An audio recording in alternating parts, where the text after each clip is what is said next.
Let us now learn more about Impact Philanthropy Africa, its vision, goals, and objectives. Who is Impact Philanthropy Africa? Impact Philanthropy Africa is a new forum. It is a forum of like-minded corporate and charitable foundations.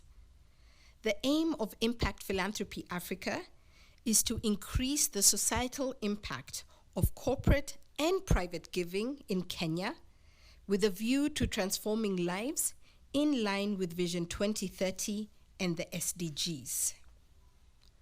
On membership, Impact Philanthropy Africa has exclusive membership. Membership is open to self-funded entities in order to be able to rally around a common purpose and a common agenda. Forum members are coming together to 1, build a culture of private and corporate social investment, 2, create an enabling environment for the achievement of Kenya's development goals, and 3, influence policy through advocacy and thought leadership. On current membership, despite the challenges of COVID-19, the establishment of the Impact Philanthropy Africa Forum has kicked off to a very strong start in 2021, and membership is growing rapidly. We invite other like-minded philanthropies to join this premier forum. Let us turn to the forum's goals, focus area, and expected results. The forum has 3 overarching goals: learning and sharing, thought leadership, and advocacy. Under learning and sharing, the forum is creating a platform for exchange on relevant initiatives in philanthropy in Kenya and beyond. On thought leadership, the forum is harnessing the collective voice of corporate entities to engage on wider public policy sphere with an agenda for social change, part of which we are doing today. On thought leadership, this will also include commissioning research to generate accurate and relevant data to inform advocacy and thought leadership efforts.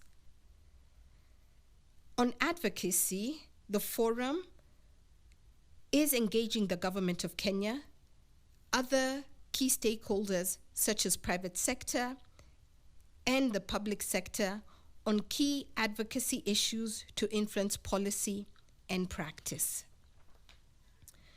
The forum's ambitious agenda will be achieved through the following 4 strategic focus areas, which will catalyze Kenyan philanthropy: building appetite and interests, which involves increasing commitment to private and corporate social investing and scaling the involvement of leadership and captains of industry in philanthropy.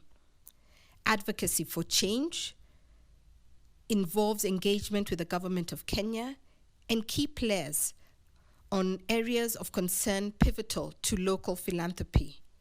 Advancing thought leadership, where we harness our collective voice and engage with media and the wider public on policy around agendas for social change. And facilitating learning and knowledge sharing as a 4th focus area, whereby the forum creates a platform to exchange insights and best practices across relevant initiatives in philanthropy in Kenya and beyond. Impact Philanthropy Africa has attributes that make this forum unique and very well positioned to achieve its objectives. Firstly is the exclusive membership. Impact Philanthropy Africa has been started by corporate philanthropies to bring like-minded grant-making foundations together around a shared purpose. Leadership and commitment. We are engaging leadership at the highest level, both in government and in other sectors, to be involved and committed in the forum and in philanthropy. In the area of influence, advocating and engaging around policy impacting local philanthropy, And fourthly, facilitating learning, where we are promoting best practices through knowledge sharing and thought leadership. What impact do we intend to have? Our 4 measures of success are firstly, catalyzing an increase in corporate and private giving. Secondly, championing a shift to more strategic, tried and tested models of philanthropy in Kenya. Thirdly, fostering an improved regulatory environment to catalyzing philanthropy. And fourth, generating evidence and knowledge on best practices and innovations emerging in the sector. How does this all link to today's discussions? We know Kenya has a culture of giving with which to build on. The corporate and private giving space in Kenya is growing, but it is still fairly young when compared to other regions like South Africa and other countries. Kenya has a strong private sector, and so you are seeing more corporate philanthropic actors emerging. However, the CSI space is hampered by a number of challenges that need to be addressed in order for this space to really maximize impact towards Kenya's development agenda. Some of the challenges local philanthropy faces in Kenya, and which we are beginning to address, include 1, lack of a common agenda for the various actors to converge around. This is evidenced by a proliferation of diverse philanthropic initiatives manifested by a lack of common purpose and coherence. Secondly, a lack of a framework or structure to philanthropy. This includes lack of a space for self-funded players to come around and share knowledge and best practices. The lack of this common framework for philanthropy that spells out clearly the roles of independent, private, and corporate foundations and trusts makes the growth of philanthropy impeded. Thirdly, lack of a conducive policy and regulatory environment to incentivize structured giving, which is the focus of today's conference. The fourth challenge is a move from small one-off CSI initiatives to more evidence-driven, longer-term CSI programs and philanthropic strategies that are aligned to key development areas and aim to create lasting social, economic, and environmental transformation for communities in Kenya. The absence of tried and tested models for corporate giving in Kenya, resulting in limited impact relative to potential, is something we must all address. And the fifth challenge, which is one of the biggest challenges of all, is a lack of consistent, up-to-date data and information on trends relating to local philanthropy. This makes planning and developing effective strategies difficult. These are all challenges that the forum and its membership intends to tackle as we move forward. To become a member and to learn more about the forum, please get in touch with us, visit our website, reach out to us on our various handles. Would love to hear from you. Thank you.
morning, ladies and gentlemen. Thank you for joining us this morning. A warm welcome to Impact Philanthropy Africa's thematic workshop on education. My name is Patricia Mugambi-Ndegwa. I am the head of secretariat at Impact Philanthropy Africa, and I'll be your moderator this morning.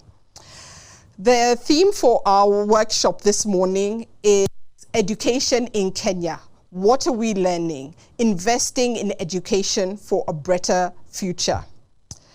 To help us unpack and deep dive into the issues in the education sector that are relevant for corporate and private investing in the education sector, we have a lineup of excellent experts and speakers.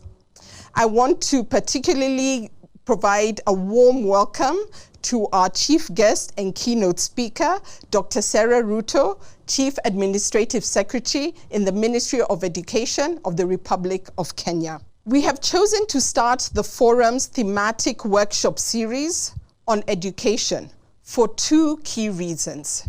Firstly, education is at the heart of the 2030 Agenda for Sustainable Development and is crucial to achieving Kenya's ambitious vision for becoming an industrialized nation by 2030. Secondly, when we look at the trends in corporate and private giving, the education sector receives the most support from corporate and private philanthropy. Before we get started, I want to walk us through a bit of housekeeping. Throughout this workshop, we want to hear from you. On the right-hand side of your screens, you will see some features for question and answers, to be able to chat, to get a poll, and for us to hear from you on what you think about this workshop, and also some resources in the handout section. Please feel free to ask us questions and to send your questions to the speakers throughout the workshop. They will be able to answer them online as well as on the Q&A session that will come later on in the program. Let me mention that throughout the workshop, we'll also be highlighting short videos from some of our forum members to highlight some of the initiatives that they have in the education sector. To help us start unpacking the issues around the education sector, looking at issues with regards to achieving equitable, quality, and inclusive education in Kenya, I want to welcome Mr. John Mugo, who is the Executive Director of Zizi Afrique. Zizi Afrique is a leading local organization in the education sector that aims at equipping children and youth with the competencies of learning, working, and living.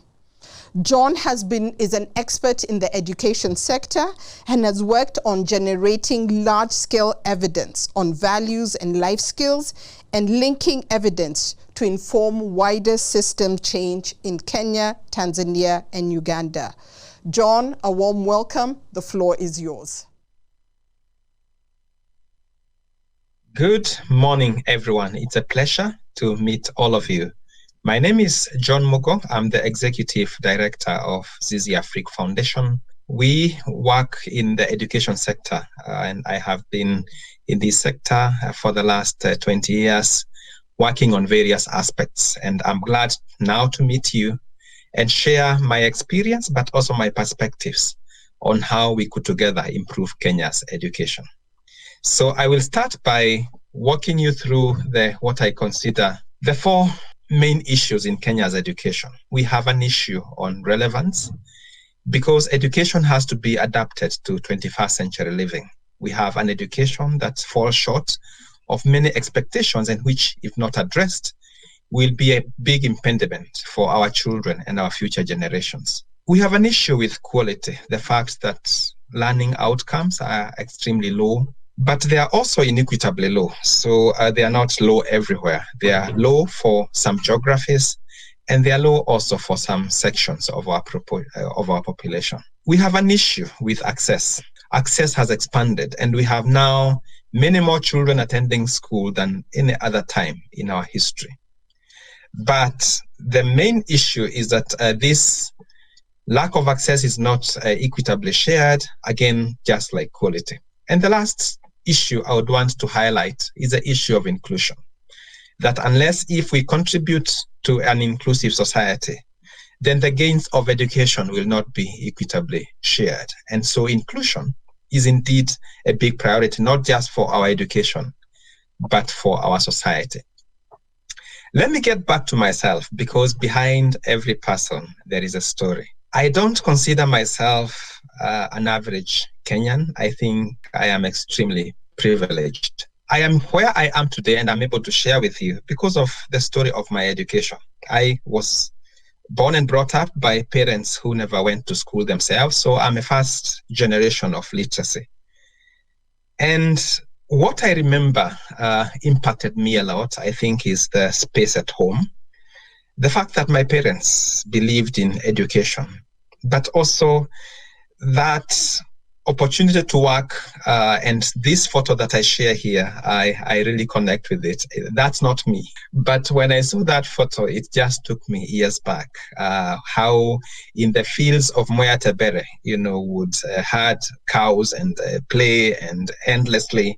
And there was a lot of learning from environment, connecting. And the literacy that I now campaign for actually began from reading the environment and getting connected to the environment. I started school with many children, 83 of us in grade 1, but only 2 of us finished on time in 8 years. And so when we talk about the aspects of wastage, grade reputation, I really connect with that.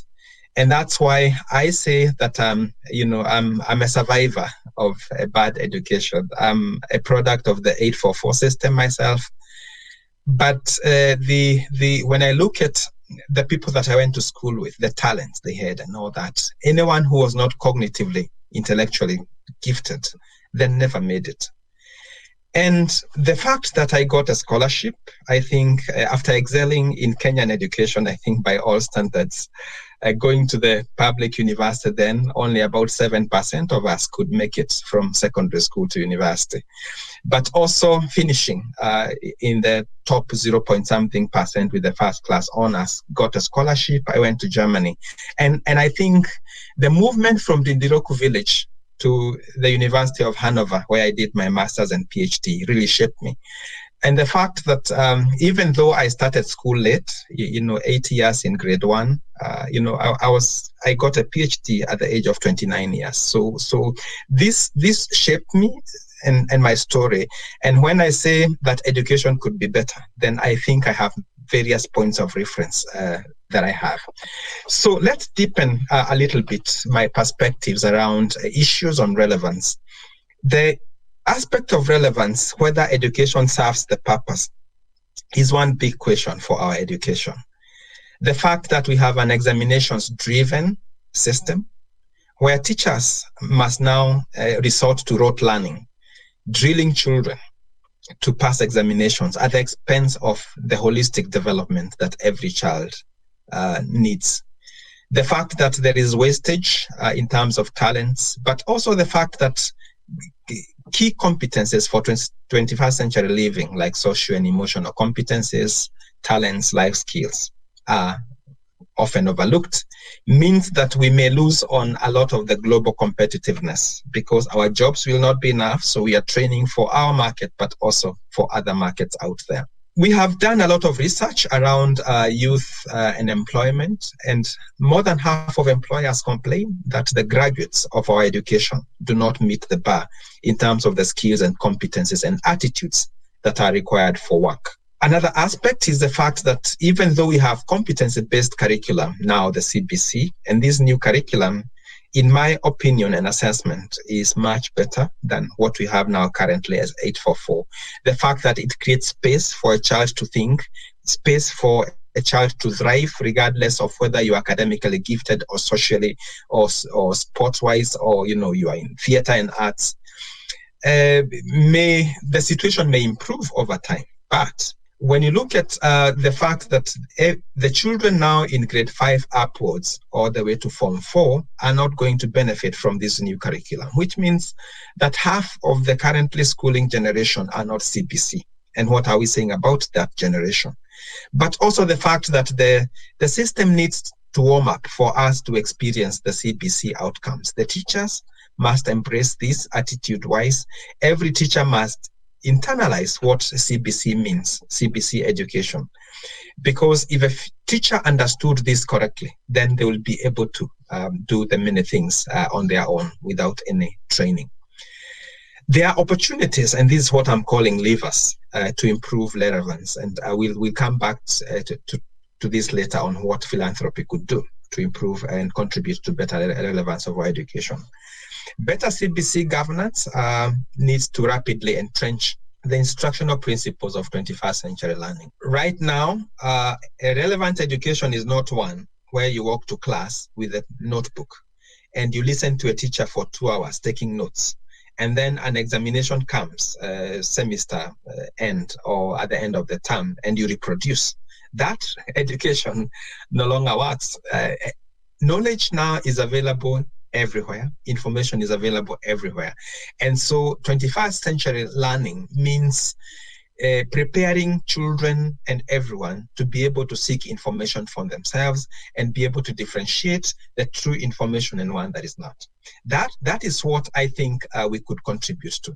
Another thing is that we need a new generation of teachers. This shift is not automatic for every teacher. It's not common sense.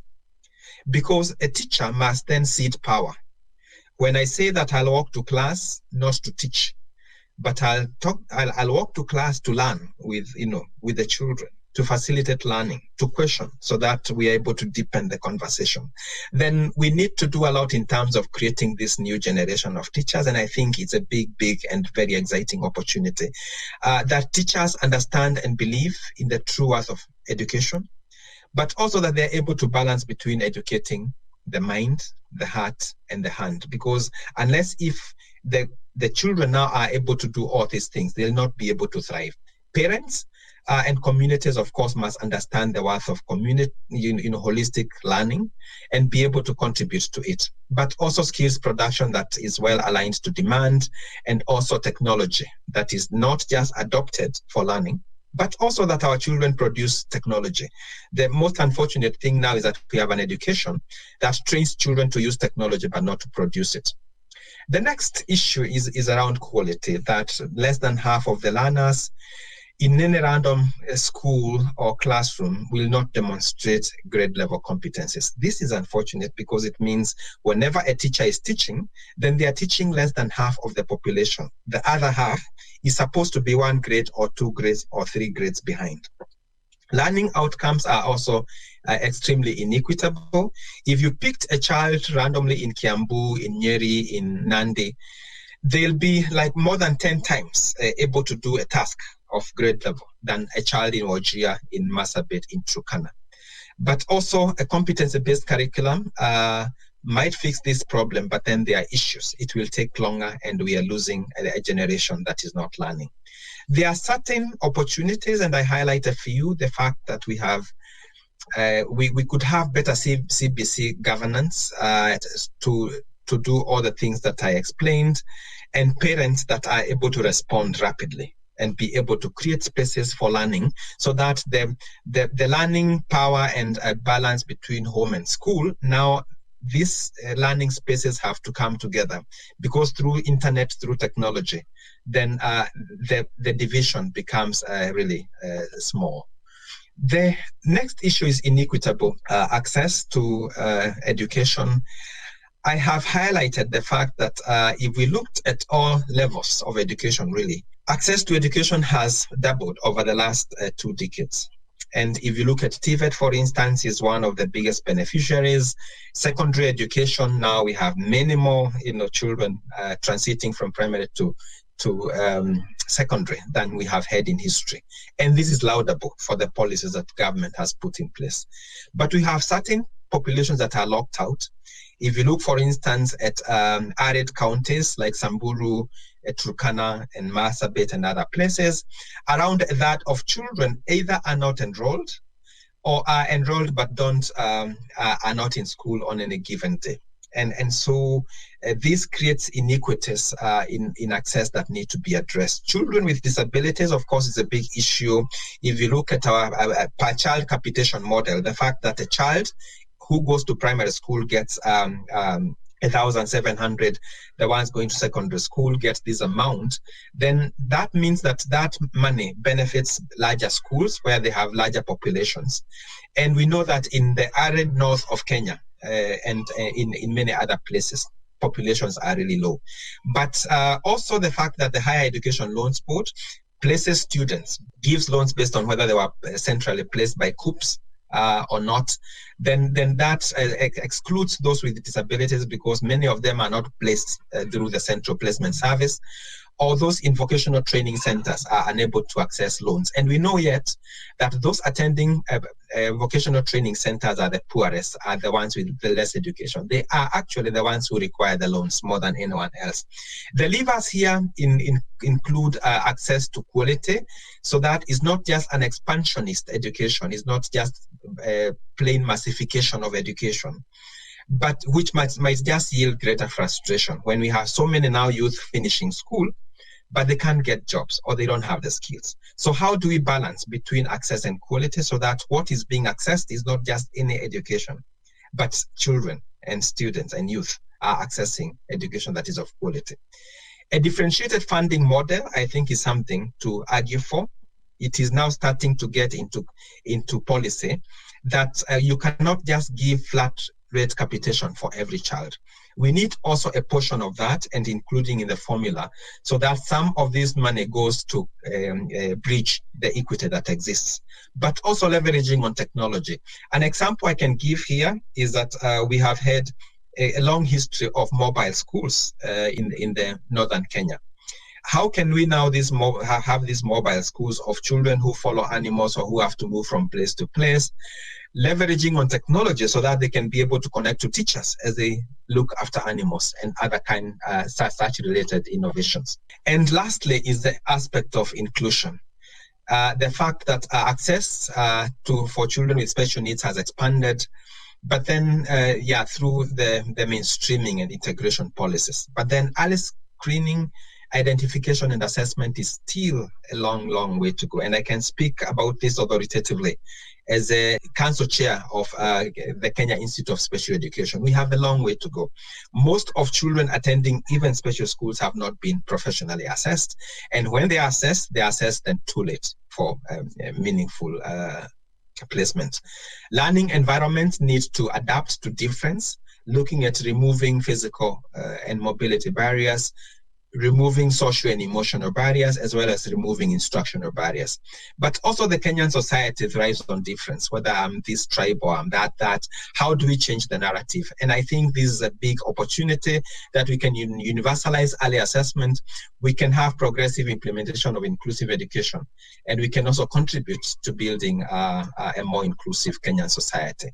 So what is the role of philanthropy and what is the role of civil society? I highlight three things that I see as opportunities. One is to focus on youth facing extreme adversities so that we're able to bridge equity in both access and quality, and so that we are able to reach those that are farthest behind, and through that be able to disrupt the cycles of marginalization.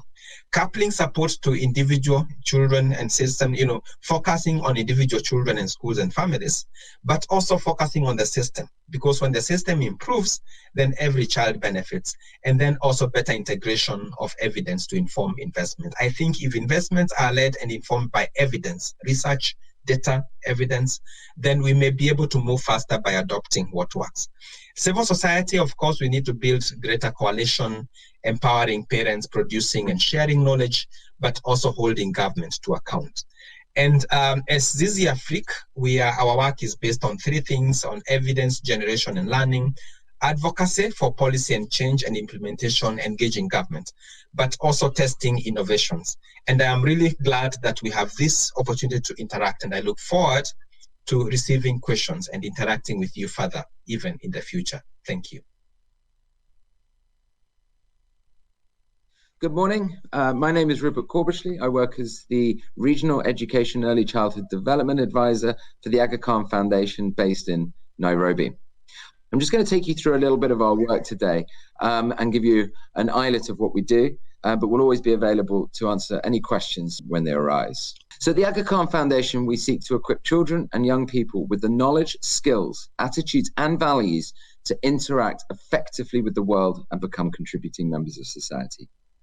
We do this at pre-primary, primary, and secondary schools, as well as working with children who are no longer in the formal education system, outside of the school context. How do we do this? We seek to identify problems and priorities in collaboration with the government, with communities, with parents, with teachers, with schools, and with children, to understand what are the problems to be solved and what are the priorities for learning in this country. We then seek to co-design, test, and iterate solutions with teachers, with schools, with the government, and iterate those based on the evidence of impact and create national public goods. We then seek to support the scaling of those interventions through government, civil society, and the broader education ecosystem. Here is one of our flagship programs called Schools 2030.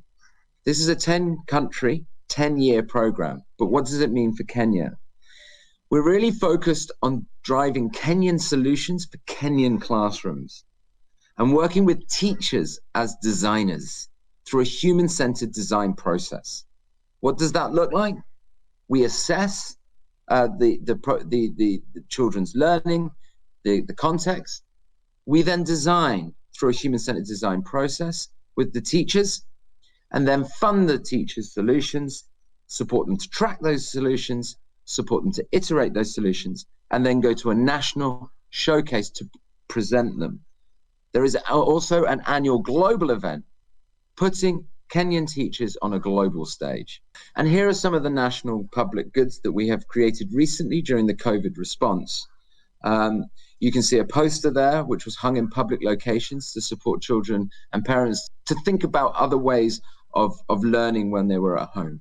There was a book developed based on needs from parents and children to have discussions around the COVID experience. Play kits, lots of ideas around games to play at home with your children.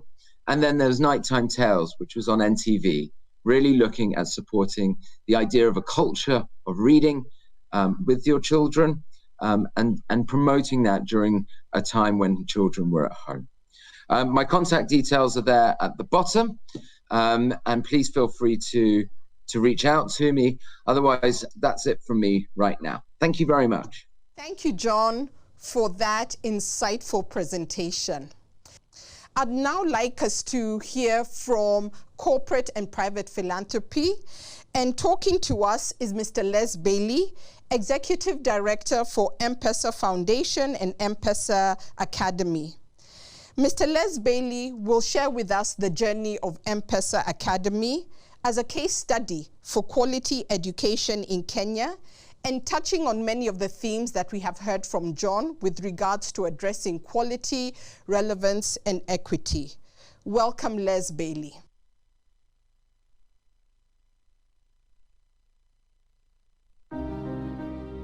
Imagine a school that offers a child international standards and exposure. A school where every child is given opportunities way beyond their dreams. A school heavily invested in infrastructure, hardware, and software. A school that restores hope and is well adjusted to your child's special needs. A school with a holistic approach and invests in leaders. Well, such a school exists. All the students here are sponsored, so they don't have to pay school fees or find money for the uniform and stationery and everything. So everything is provided by the school. The admission process is trying to identify students with potential. They have to be from economically deprived backgrounds as well, because we pay all of the fees here. We don't ask parents to pay anything.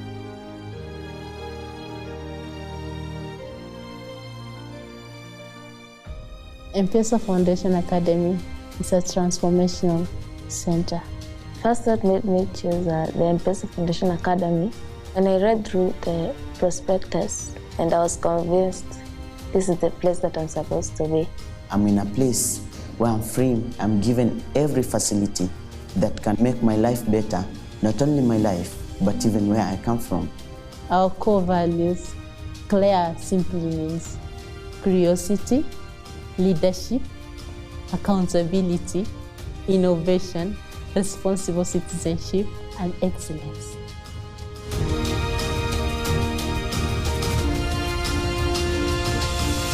All the staff use iPads and MacBooks to prepare the lessons, and the presentation in the classroom is through Apple technology as well. In iPad, one can exercise on online quizzes, and it makes learning just wonderful. We are witnessing an evolution where the kids that are born these days can use a cell phone before they can speak. They're wired to know how to use technology. If you use that, which they know, it will enhance their learning. We're also involved in entrepreneurial activities. We have students who are doing, for example, shaving. Others, like the girls, even that they are making jewelries, they're also paid.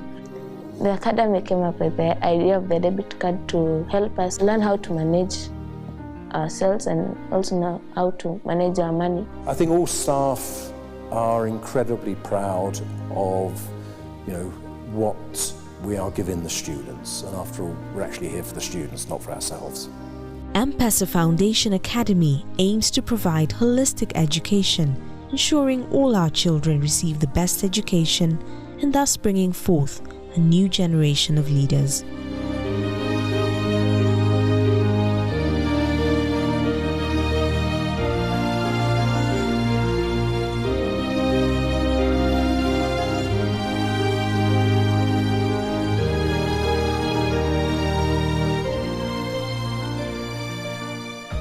Good morning, everybody.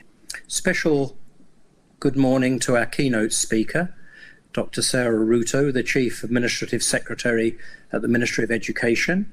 Also to my joint convener, Ms Faustina Finneame, the Executive Director at SIF Africa, fellow speakers, coordinators and members of the African Philanthropy Forum, invited guests, ladies and gentlemen, good morning.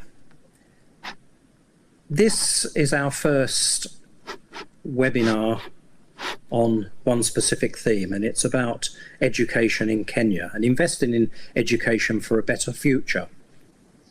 And it's been said that a rising tide lifts all boats, and so it is with education. When you educate a child, you not only provide them with a very bright future, but you give them the tools to carry along members of their community on a journey to prosperity. It's no secret that for countries to achieve high and sustained growth rates, there must be continuous investment in expanding access to quality education. Locally, Kenya has made commendable gains in doing this by committing resources to support free primary and secondary education, leading to high enrolment and transition rates. And now the move to the CBC away from the 844 is a major step forward for education in Kenya. However, challenges still remain. There's still the growing skills mismatch and subsequent skills gap in important growth industries. Secondly, children in primary school often fail to master basic literacy and numeracy skills. And then, despite a steady increase in budgets, learning outcomes have remained stagnant, possibly even gone backwards, and the quality of education still remains low. So it's a situation that demands immediate attention, not just from the government, but from the private sector as well. We all have a role to play in narrowing the skills gap and creating a match between skills learned and skills required, especially in this fourth industrial revolution era. You've just seen a short video that I played before I started my remarks. and how we are trying to address some of these issues through the M-Pesa Foundation Academy. Now, perhaps you may be thinking, why did M-Pesa Foundation create an academy? Quite simply, when we looked at it about 7 or 8 years ago, we looked at education within Kenya, and we felt that there were significant gaps, that teaching primary, secondary and tertiary education on a rote basis was not producing students of the kind that we wanted to produce through the M-Pesa Foundation Academy. We wanted to produce leaders of Kenya, leaders of Africa, who knows, maybe even leaders of the world. And we felt that we couldn't do this by putting our resources into the existing education system, with its lack of resources, its lack of highly trained teachers. And so we decided that we would build our own academy. And that was based upon the principle that we wanted to produce leaders, that we would use technology as much as we could in learning, not just for technology's sake, but in this age of technology, any student now coming through primary or secondary education must be very technologically literate. We also decided that we would do it for students who have limited financial resource, or whose families have limited financial resource. And so our teaching methodology is aligned with the key pillars of leadership, entrepreneurship, technology and innovation. We don't just use the technology to carry out lessons in class, but we show our students how powerful technology is in transforming lives.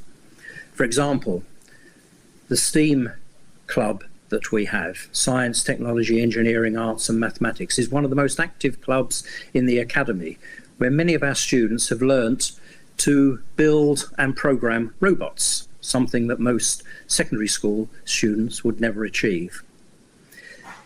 We want the students who come in to show potential in leadership or entrepreneurship, not just academic ability, although academic ability is clearly very important. And we take students from every county, so we aim on taking a boy and a girl from every county, and this we have always achieved. Our efforts are starting to bear fruit. We had an average of B- in the first 2 national exams that our students undertook, bearing in mind that these students all came from very economically disadvantaged backgrounds and therefore probably went to primary schools that were very under-resourced. But the results are not all that matters, as our focus is to nurture well-rounded learners who can place as much emphasis on their studies as they would on music, sports, community service projects, entrepreneurships, the arts and other extracurricular activities. The release of the KCSE results marked the end of secondary school for most students in Kenya, but for those at the M-Pesa Academy, it's usually just the beginning. As a start, we host them for up to a year-long entrepreneurial leadership program at the Uongozi Centre, or Leadership Centre at the Academy. And this is a bespoke entrepreneurship program that is meant to widen the students' perspective on Kenya and African issues, while providing them with skills to further broaden their minds in their chosen fields or profession. We obviously want our students to be academically good, but it's not the be-all and end-all of everything that we do at the Academy. We want to produce students who are going to be employable and employers as well. We know that some students will not want to go to university, some will create their own businesses, and so we look at ways of providing them seed capital for that business. Assume it's one that we believe will be sustainable, hopefully one that they will be able to build on once they leave and become an employer rather than employee. So what have we learned about education in our 6 years in existence so far? First, teaching is not about drilling students for exams, but opening up their minds to grow an appetite for knowledge. In traditional teacher-centred classrooms, teachers ask questions and students answer. Teachers choose what students will be working on and when, and deliver direct instruction, often to the whole class at once. Conversely, in a student centre, personalised classroom, the kind that we employ at the Academy, the teacher works with students and has the resources and supports that they need to take risks and follow their students' lead. The second thing we've learned is that modern teaching also involves an appreciation of the value of co-curricular activities and the fact that it is not useful to think of the acquisition of knowledge as being equivalent to pushing students to pore through books. It's our duty as parents, teachers, mentors, role models to seek to unlock the full potential that lies in the young learner. They are those who want to learn baking, hand stitching, knitting, while others want to practice art, participate in sports, learning music, public speaking, and even building robots. Thirdly, we've seen the importance of integration of technology into teaching and learning. This enables the students and teachers to access content above and beyond what is in the textbooks or the teacher's head. Technology is a great equaliser in education. It also allows the opportunity for exploration, collaboration, content creation, and individualised teaching and learning. It allows one to understand the world from a very broad perspective. Perhaps the most important lesson we've picked is the importance of partnerships. We've not been in this journey alone. From the initial advisory board that comprised of educational stakeholders and other private institutions to local and national governments.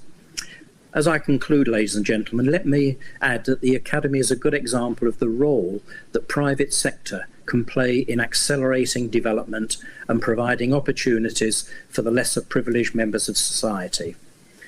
If we hope to nurture transformational leaders, then we must adopt an innovative approach to education so that we can nurture men and women who are not just ready to work, but ready for work. I look forward to the discussions today and Dr. Sara's thoughts and advice to the philanthropy sector on how we can engage on this important issue moving forward. This workshop is a start of a longer process. Please enjoy the day. Thank you very much.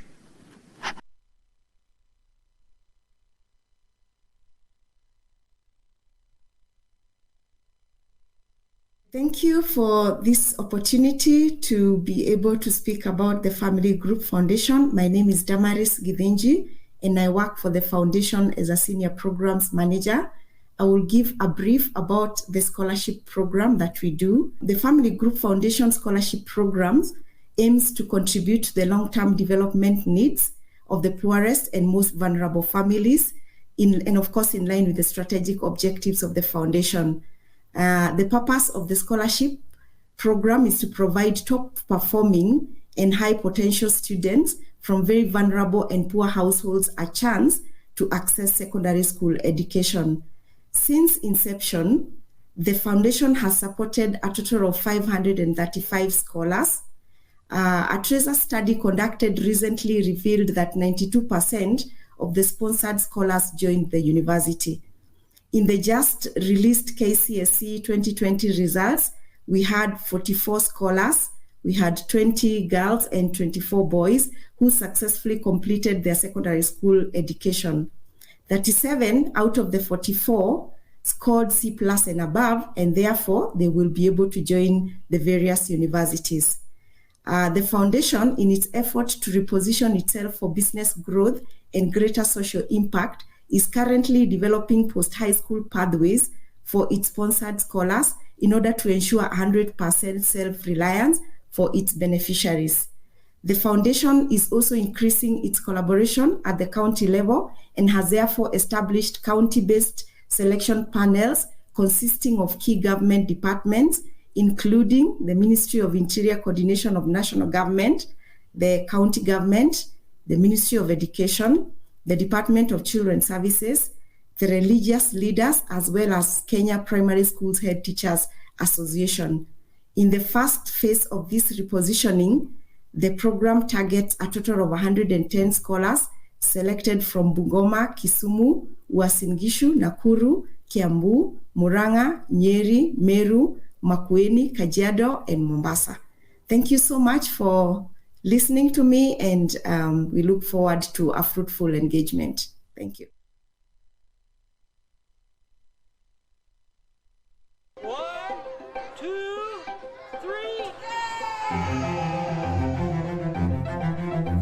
Tayari is a Swahili word and, interestingly, a Hindi word that means ready. Tayari is preparing children, is getting children ready for primary school. The Tayari program is a collaboration with the Kenya government where we seek to develop a cost-effective and scalable curriculum.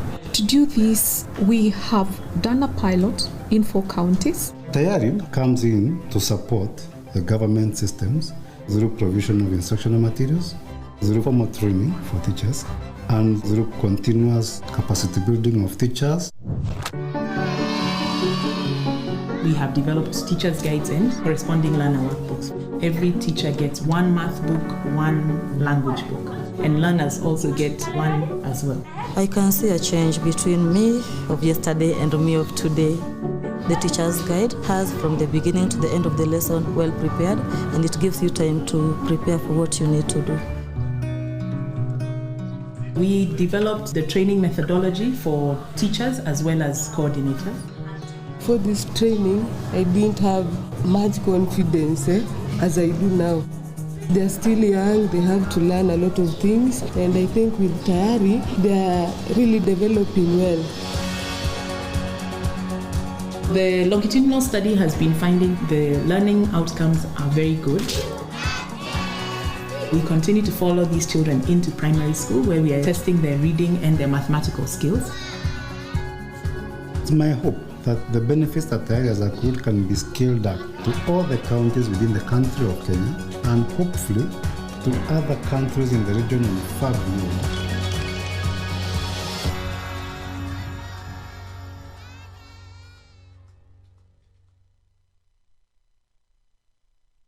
Thank you, Les, for that video and that presentation that highlights M-Pesa's journey, but more importantly is an example of how philanthropy sector can complement government efforts in the education sector. Moving on, I'd like to invite Dr. Benjamin Piper. Dr. Piper is a Senior Director for Africa Education at RTI International. Dr. Piper provides support to large-scale education projects across sub-Saharan Africa, the Middle East, and Asia. Dr. Piper will share with us his thoughts around regional perspectives on what we're learning across Africa. How can we improve education in Africa, in Kenya, looking at some of the barriers and some of the opportunities, and how we can look at protecting education in times of crisis, such as with the COVID-19 pandemic and other relevant issues. Dr. Piper, welcome. The floor is yours. Thank you very much, and good morning, everyone. It's a pleasure to be here. My task is to give a bit of a regional perspective on education in this part of the world. And before I do that, I actually want to comment that I was asked to speak at a similar gathering of donors, philanthropies across the world, focusing on low and middle income countries. And Patricia, the webinar you set up is far fancier than that one. That was just a simple Zoom call. You all have gone way beyond that, so congratulations. If the slides can come up, as we start, we basically want to do 3 things. I want to start off by going into Kenya briefly, then we'll come out of Kenya and talk about the international experience, and then we'll come back to Kenya and make some comments about the implications of the international experience on philanthropy and funding and donors here in Kenya. Next slide. So I want to start off with some bad news from Kenya.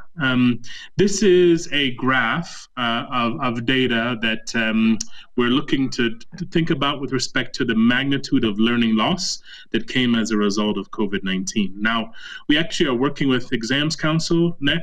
Starting next week, we'll be doing a national assessment of learning outcomes at a country level to actually see whether or not this modeled data matches the reality.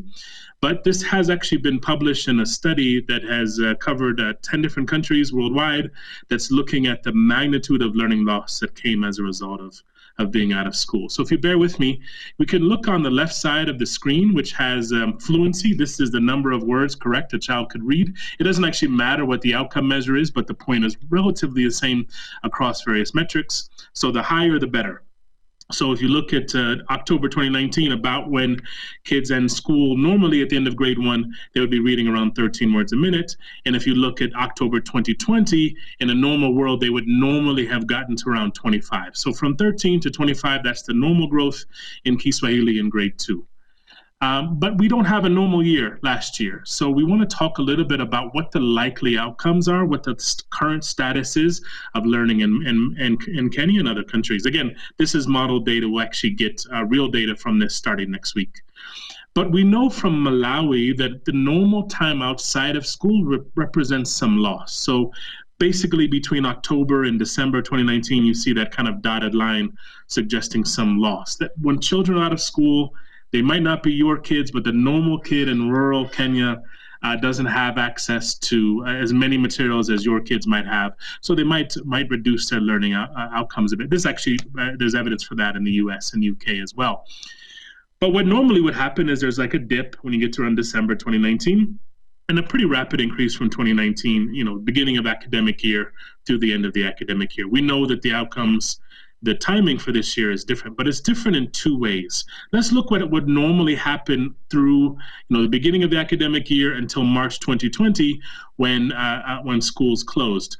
There's a loss because in 2020 we'd only reached about 1/3 through the academic year, and so we have kind of the opportunity cost of that March to the end of the year when schools were closed on the one hand, and on the other hand we have the deterioration of skills that happens when children are out of school. So, if we just took the kind of cutoff point of March 2020, this figure would suggest we would lose around 70% of learning. But if you include the fact that actually skills might deteriorate, not just be static, the loss is even higher, 114%. Now, I know it's not quite that bad, but that's assuming that there hasn't been any distance learning efforts that we know there have been here in Kenya.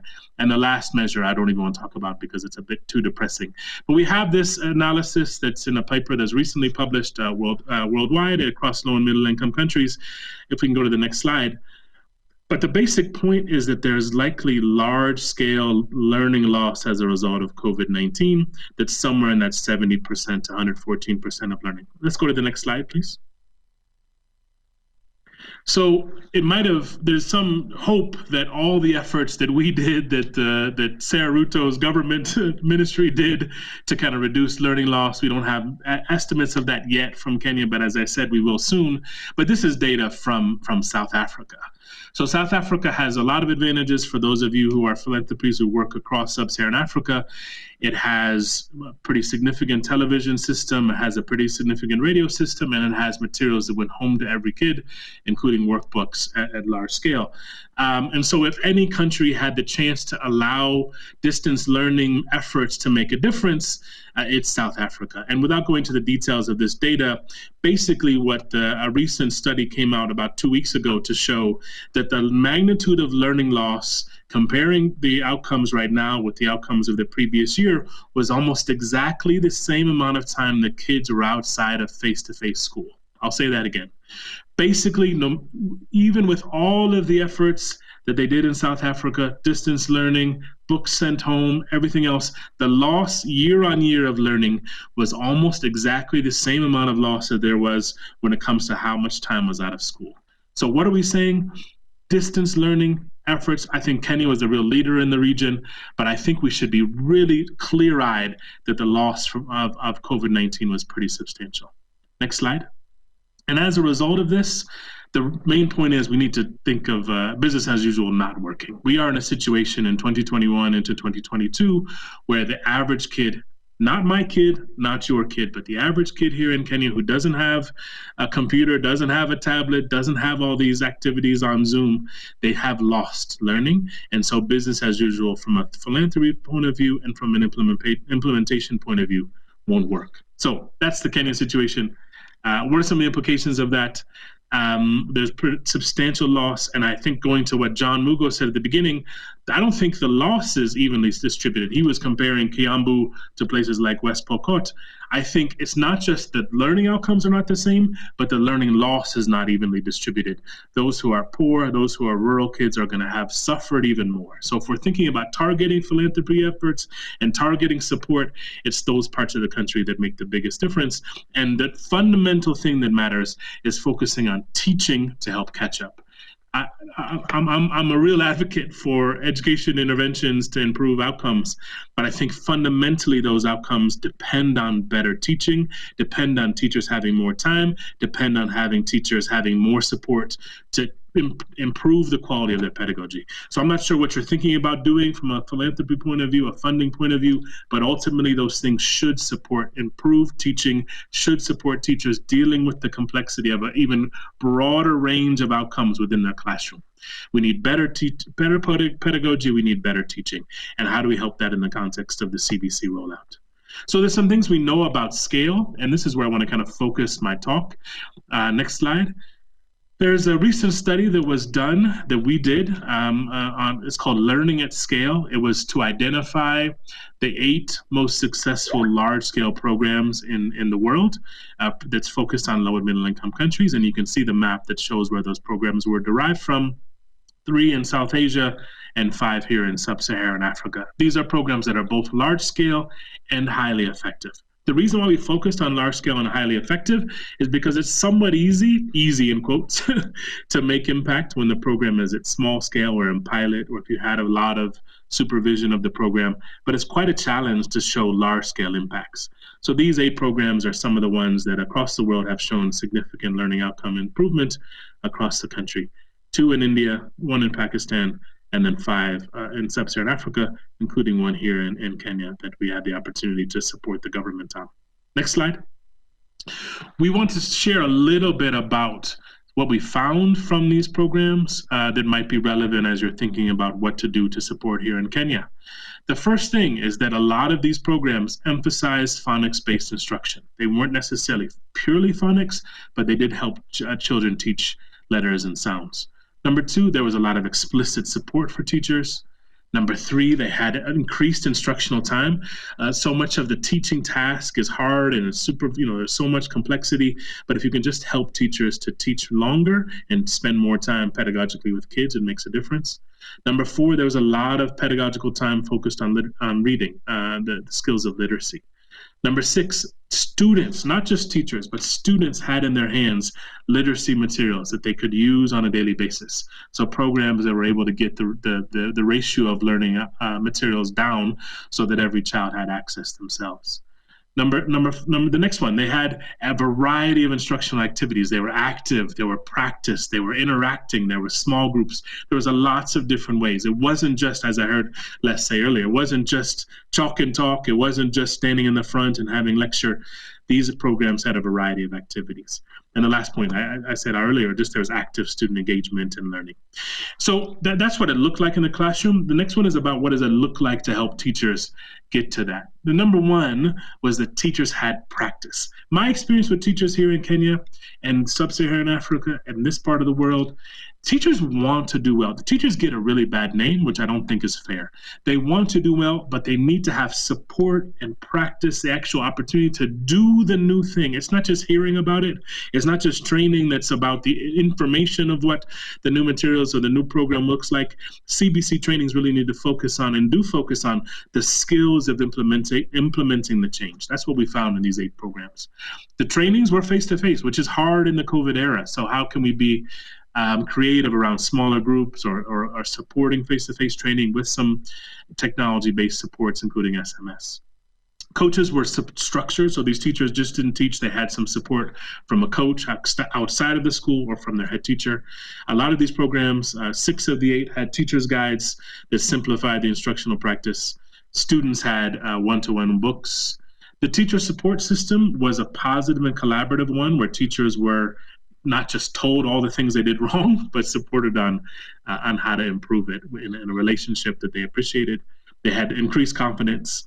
and then the teacher support was about solving problems. Large-scale instructional reform isn't simple. The CBC implementation across the country is really laudable. It's exciting to see what's possible there, but they need to have the support that follows up to help them deal with the challenges of implementation as they move forward. The third category of findings was around the system. So that's the next slide. So it was teaching on the one hand, support to the teachers on the next, and then this system support. That there was quite a bit of emphasis on clear prioritization. These highly effective programs didn't try and do everything. They tried to focus at the system level, down from Sarah's level, all the way to the county, sub-county, and zone, to be able to focus on a few key things to do really well. These programs were really aligned with existing government plans. These were not external things that were fully implemented by donors. These were embedded inside of government systems. I think the era for us thinking that small-scale NGOs can just do things on their own should really be over. It's about how to help government do their work better. Number three, it really was about the program communicating the expectations for improvement down the system to know exactly what needs to happen and how.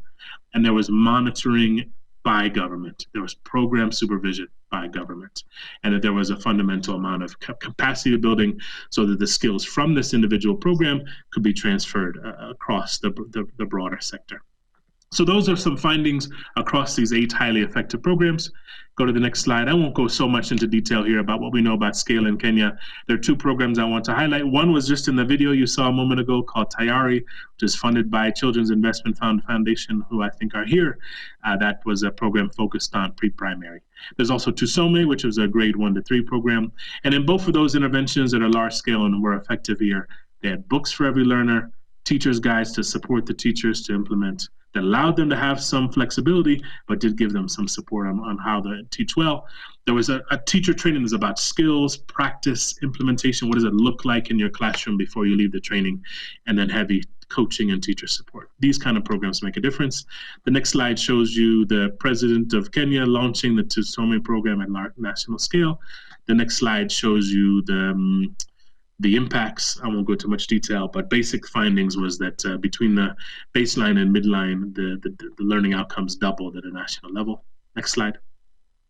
In the Tayari program, this is the 4 counties you heard in the video a moment ago. So we had a range from Nairobi, including in the informal settlements, Laikipia County, which is complex, Uasin Gishu, both in Eldoret as well as the surrounding more rural areas, and then Siaya. So a range of locations where this Tayari CD program work funded by SIF. Next slide. And without going into the details, learning outcomes had a substantial improvement across a variety of metrics.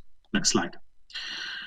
So I want to wrap up with some implications. Going back to the main point, push against business at scale. If I was a donor, if I was a philanthropy, these are things I would be thinking about. How can you push against business as usual? We have to do things differently in 21 and 22 to be able to not only improve outcomes for those who are left behind, as John's presentation showed, but also to help catch up from learning loss. How do you design programs for scale? How do you think about tens of schools or hundreds of schools if you can afford it, rather than just a handful, because there's millions of kids here who need improvement.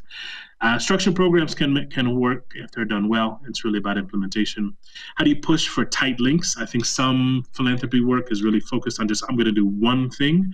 But if we're thinking about the change pedagogically, teachers need support across a variety of metrics, across a variety of interventions, the materials, the coaching, and the support down the system. How do you advocate for data and accountability? I think Kenya is one that's quite excited. Kenya is a country that's quite excited and has shown the ability to have data support and instructional change process in healthy ways. I'm excited about some of the work that's happening on NEMIS and other dashboards to be able to support the availability of data on learning improvement across the local level. How do we use teachers' guides that can help teachers to scaffold? How do we, as we said earlier, how do we push against normal in quotes, which is kind of just sit and listen, but instead be able to have skills and practice as the CBC is asking for? And how do you push and use resources? The link there is to some materials that we've worked on across a few countries to support how to do this at large scale. I want to go to the next slide and just be able to say that this is the resources that I'm talking about. Last one, just to say thanks to everyone. I think my summary would be to say Kenya is an example where large-scale programs can work, and Kenya is a place where there's a system in place led by government officers who really care about improving learning at large scale. And so I think we're all fortunate to be part of the education system in this sector. Thank you, everyone.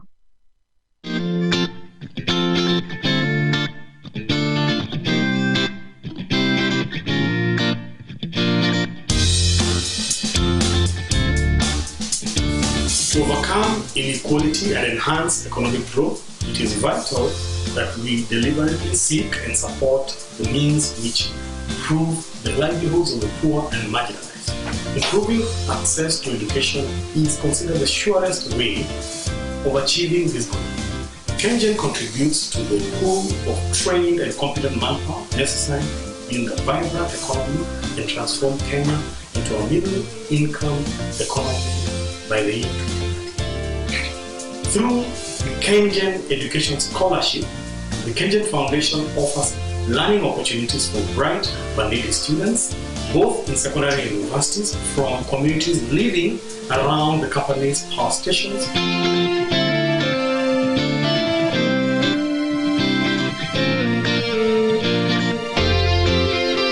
Scholarship awarded are tenable for the duration of the student time in the study. I'm much grateful. I'm much obliged for they have supported my education in high school. I really appreciate KenGen Foundation for the far they have taken me. I can see as it not being for them, I don't know where I could be, because my mother alone could not have meant it for me. From sponsoring the initial group of 14 in 2005, the scholarship has benefited over 1,000 secondary and university students, of course, ensuring that this opportunity brings a professional pool of professional expertise. After I completed high school, got an A-. I didn't have school fees to go to the university, but I heard that KenGen was offering scholarships. 1 year later, when I was in school, I got a phone call and I was offered a 4-year scholarship. In Form 4, I had to do my best to top, and then KenGen saw the strength and they gave me the scholarship. After that, I graduated from Maseno in 2012, and I managed to get a job with University of Nairobi, HIV Capacity Building Fellowship. As a foundation, we are extremely proud of our scholarship recipients and impressed by the steady rising of the sponsored students' mean score annually. KenGen Foundation gave me a chance. High school, they paid my high school. They pay my high school fees. They paid on time. I never go home. I'm never chased away by the school. Additionally, the foundation executes a 3-day annual mentorship scholarship program for all educational beneficiaries who are counseled on their academia and career guidance through practical motivational lessons. KenGen Education Scholarship Program demonstrates the high value that the company places on empowering a generation with adequate skills and know-how. This will ultimately make our country enjoy a thriving economy to sustain a strong society free from burden of poverty and social injustice.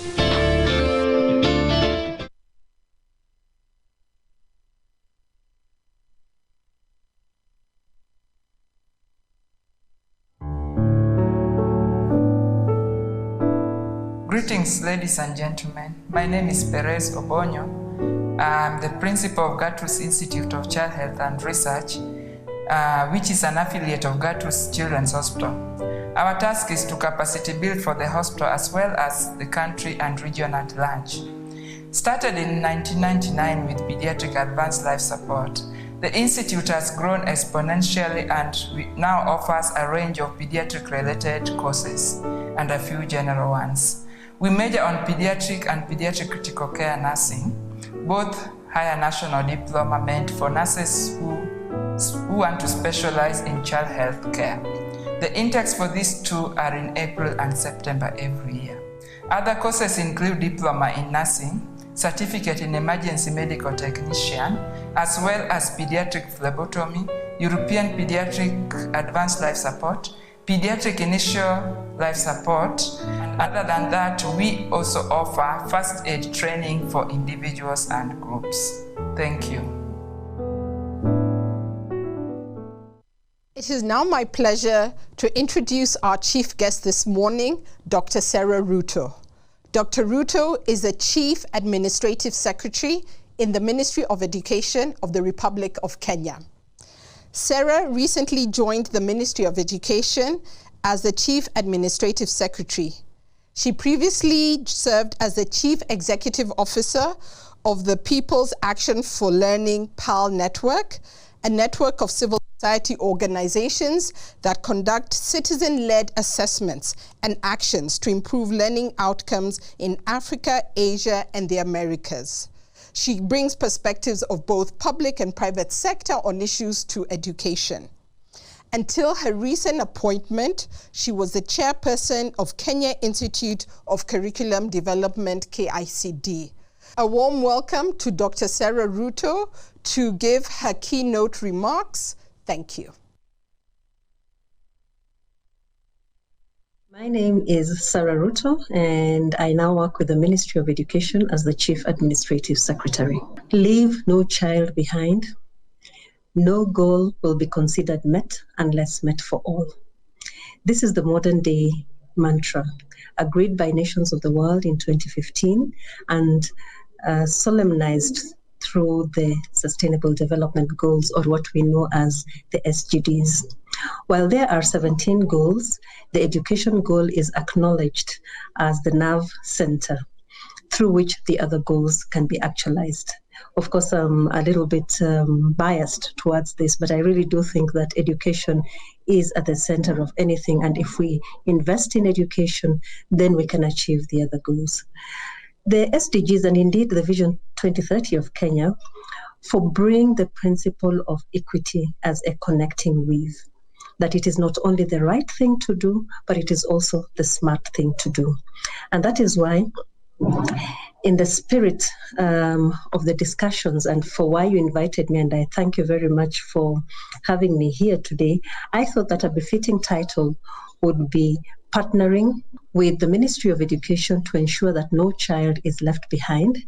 And I will briefly just look at some priorities, but really invite you to create your own priorities and then suggest one opportunity that in which if we start engaging as the pivot, it will open the way for all of us. So partnering with the Ministry of Education to ensure that no child is left behind. So the starting point, as always, is to look at the legal and regulatory framework. We can see that the laws in this country encourage partnerships, they encourage cooperations. It is actually the natural way to go. And we all know about our proverbs, and one of the adages I love, the two I will share in this talk, is that it takes a village to educate a child. And a village really means that it takes everybody to bring good education in this country.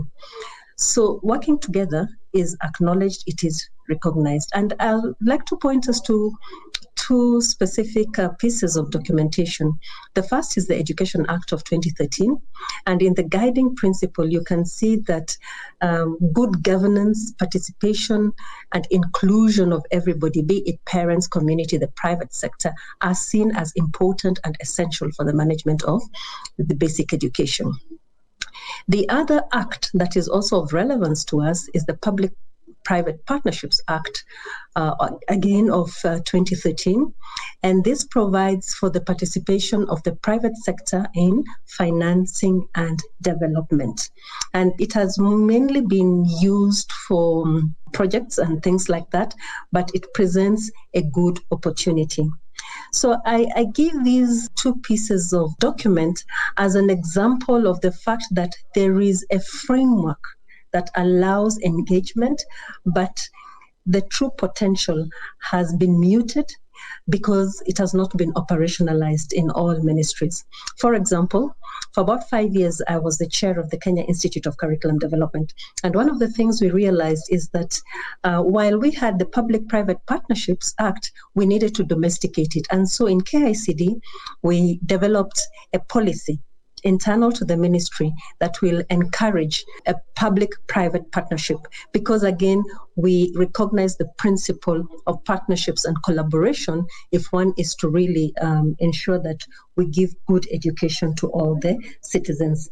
So there is an opportunity here then, because the Ministry of Education does not have, has not operationalized this policy, and it would be important, and later on I will talk more about it. So if the legal regulatory framework is one that is positive, then it means that we can now start looking at what are the priorities in the Ministry of Education.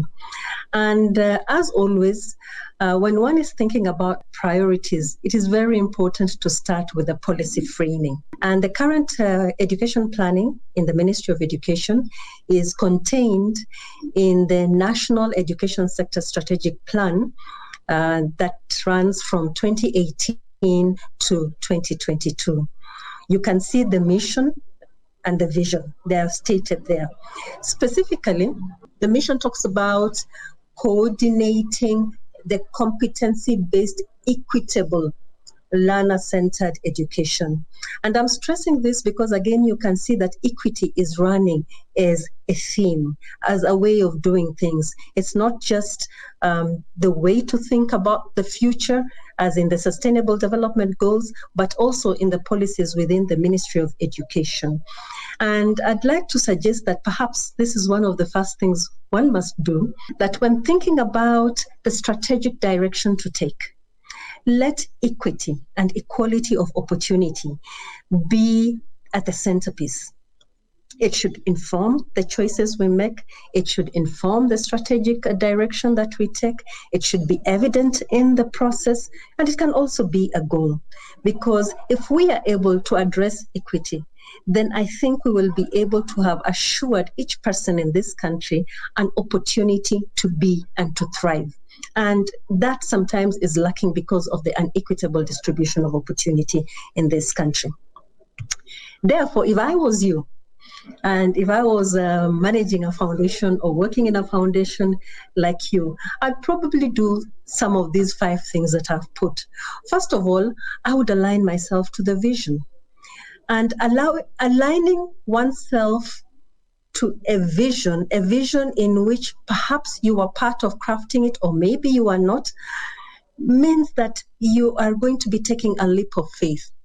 It means that you will have increased your risk appetite, because it means that you are seeking to understand what the Ministry of Education has detailed as where it wants to go, and to see how you fit in this.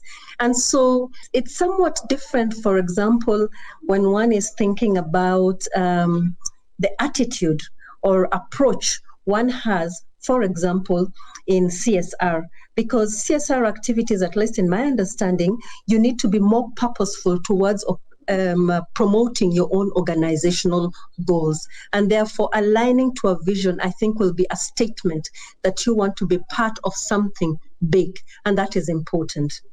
If I was you also, I would also support policy development and articulation. I think because the impact over here is quite long-lived. The investment can be localized, but the impact can survive you. It can find its way into national policy making. It can register more financing from the exchequer. And so policy development is a good thing, a smart choice to make.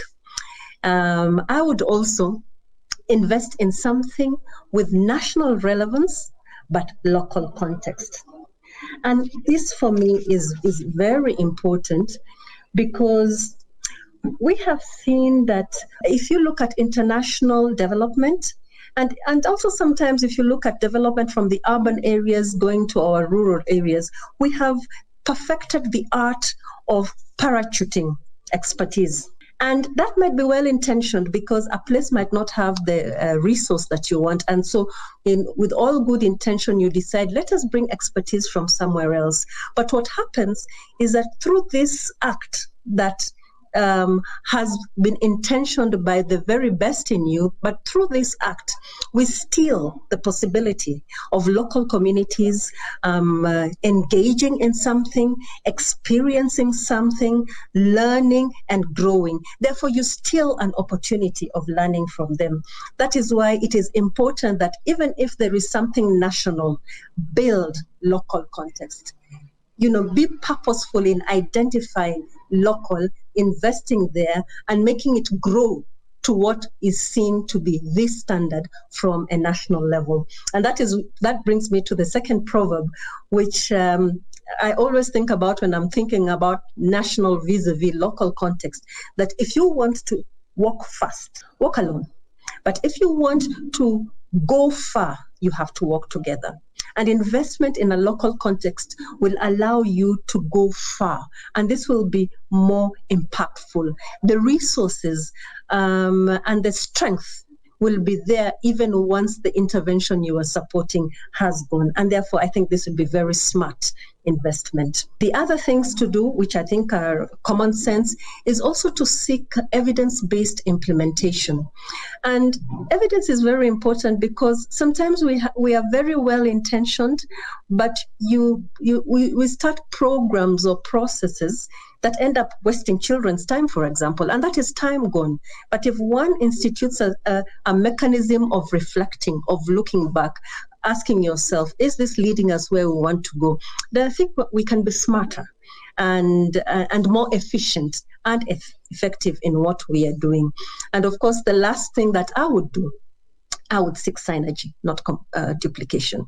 I would seek collaborations because when you're together, you also learn more, you avoid each other's mistakes. Making mistakes is a natural part of learning, but sometimes I feel we should make new mistakes because it means we have learned from somebody else's experiences and forged a new way.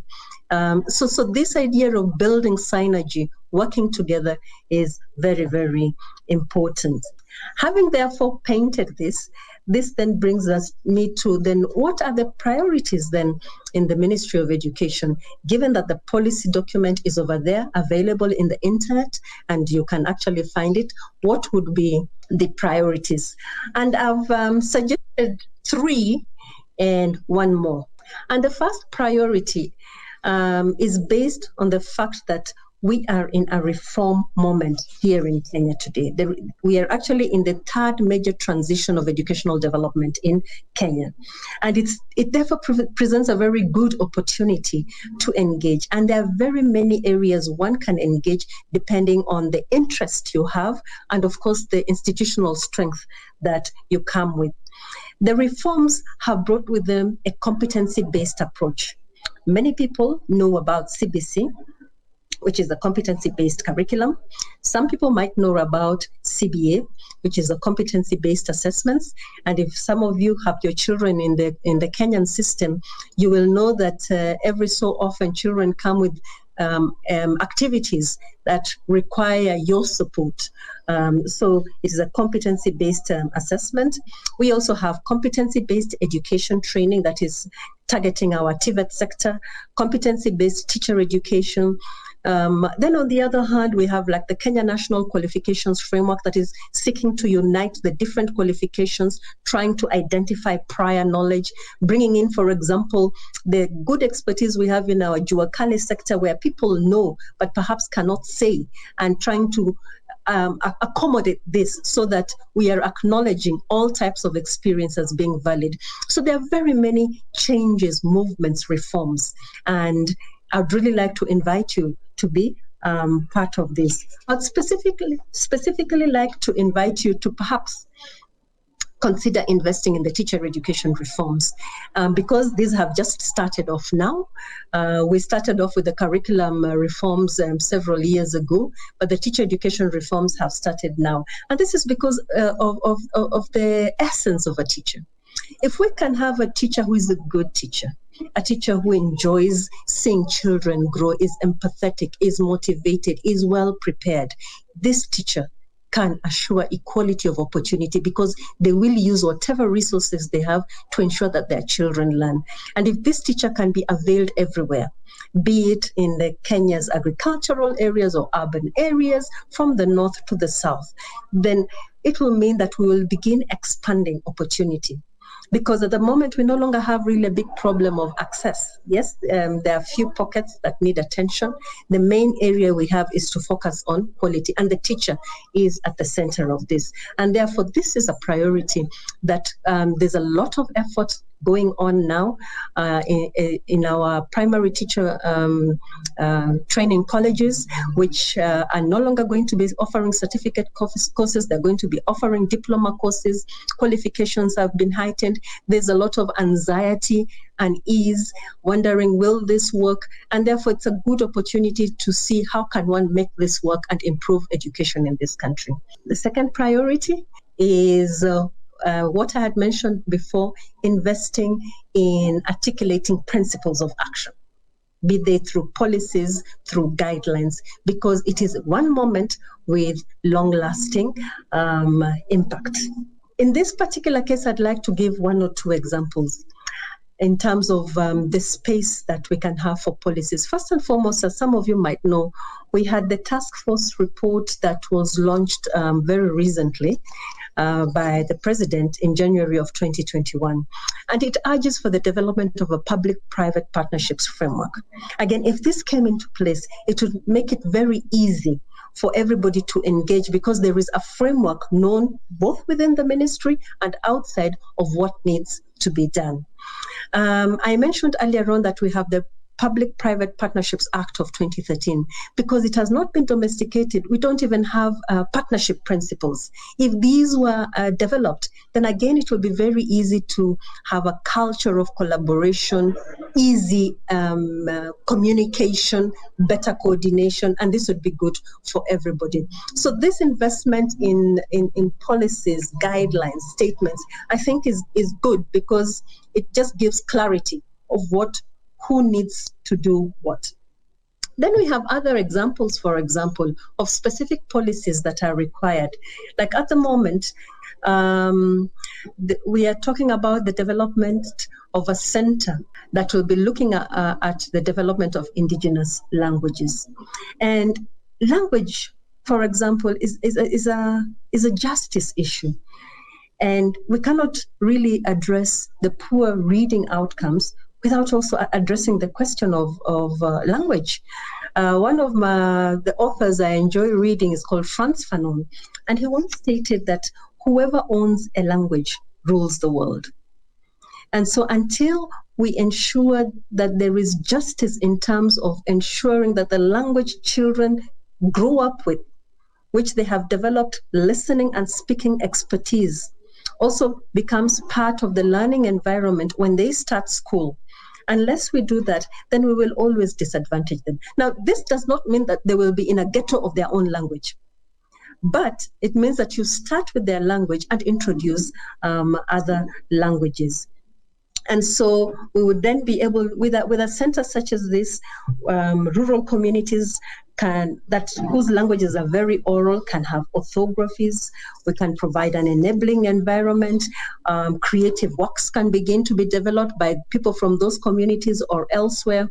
When we have libraries, these libraries can also be stocked by books written by and for the people in those communities. They read about themselves. A culture is engraved. And I think it will be a win-win situation when community knowledge begins to find its way into the formal knowledge. Another policy that can be developed is a teacher education policy, and there are so many in this second bucket of priority. The next priority is really one that you want yourselves. That is important, because it is important that once you have identified and aligned with the vision in this country, and it is very easy, it's a very broad-based vision, then invest in a theme that you yourself are passionate about. And this theme, for example, could be, whatever education it is that can uplift vulnerable groups, vulnerable girls, people in the rural remote, the urban poor, special needs cases. I think the main thing is that the government is very good with blanket policies, and ensuring that there is an average for everybody. But sometimes we need an equitable approach where those who do not have are given something more that would then allow them to enjoy the benefit that is available for everybody. And so I'd like to encourage you to identify those communities, those individuals, those households that actually suffer from multiple layers of vulnerability and support them so that they can be able to actually get what is their due right. This would be a very good strategic choice to make. Other areas that if you are interested in it is, for example, we're now in the process of developing digital-based assessments, adaptive assessments, because the policy now is in the competency-based curriculum is nurturing every child's potential. And for you to nurture every child's potential, then really you also need to have multiple assessments.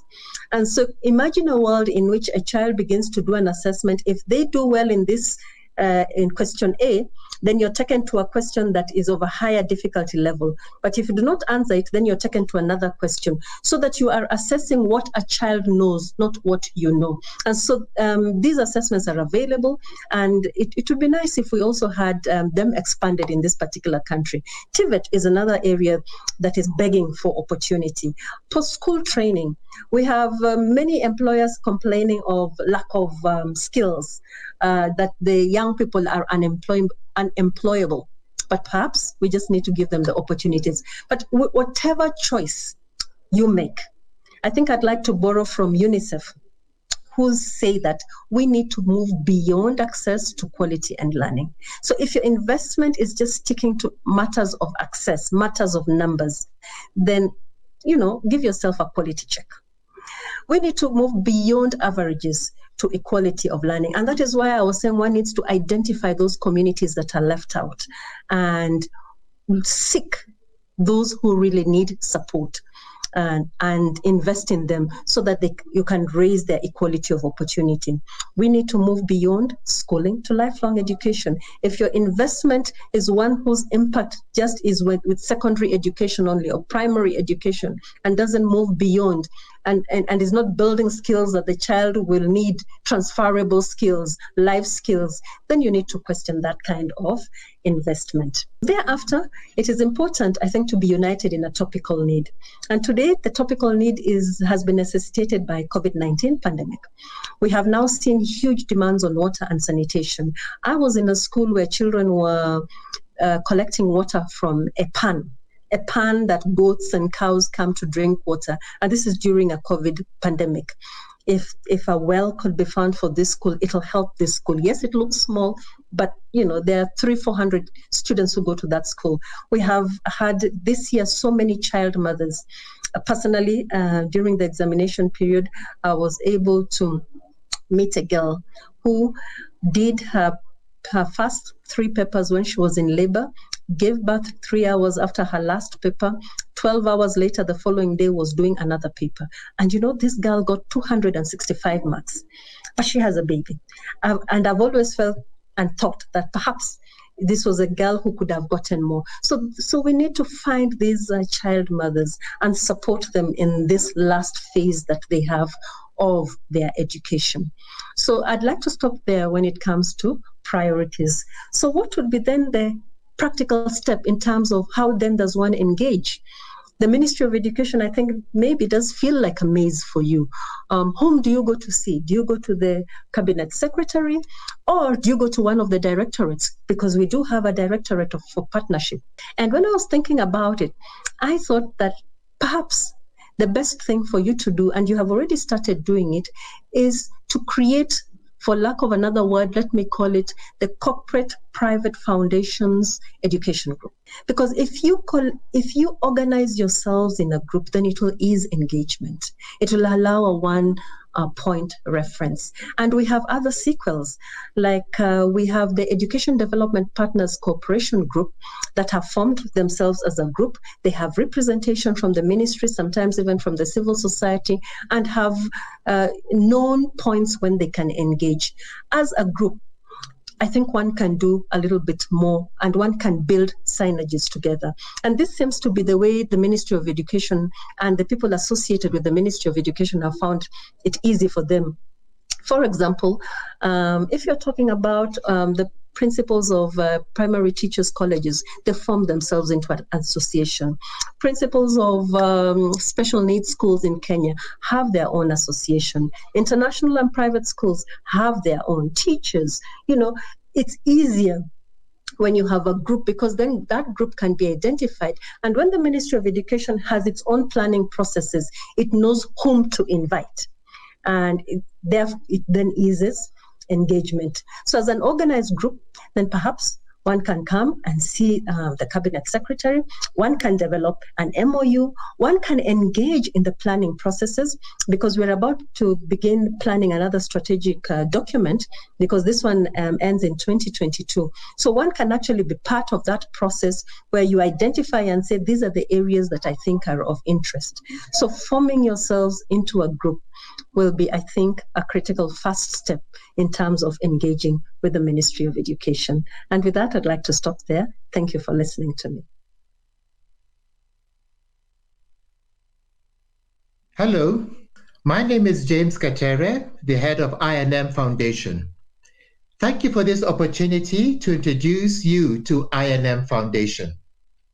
I&M Bank's commitment to its shared value agenda endeavors to improve the quality of life in our society. In this regard, the bank, through the foundation's strategic theme of education and skills development, environment conservation, enabling giving, and economic empowerment, has been partnering with various organizations to support projects geared towards the social economic development of our society. The Chinese have a proverb: if you are planning for a year, sow rice. If you're planning for a decade, plant trees. If you're planning for a lifetime, educate people. And I&M has been providing secondary school scholarships to over 230 students, and will be looking forward to supporting another over 40 students who will be joining Form 1 this year in July 2021. In addition, I&M has been providing more than 55 tertiary education scholarships. So let us focus on one of our tertiary education scholarship programs, and that's our program with Strathmore University.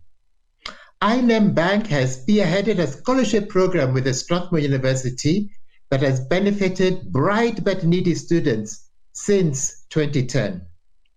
And I'm proud to note that the beneficiaries of this scholarship program have continued to make significant impact in society and have ventured into various careers spanning from the academia to actuarial science to banking. In fact, some of them are actually working with I&M Bank, to public relations, to auditing, journalism, risk management, to mention a few. Last year, just before the COVID pandemic hit, I&M Bank Foundation, through its foundation, enhanced its partnership with Strathmore University by providing additional education scholarships to 15 bright but needy students. But this scholarship were added with a new twist. What's the twist, you may ask?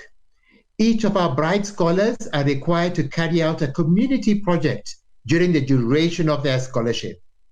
This is an opportunity to build them in a holistic manner, as well as helping them to give back to society in a way they are paying forward for their scholarship.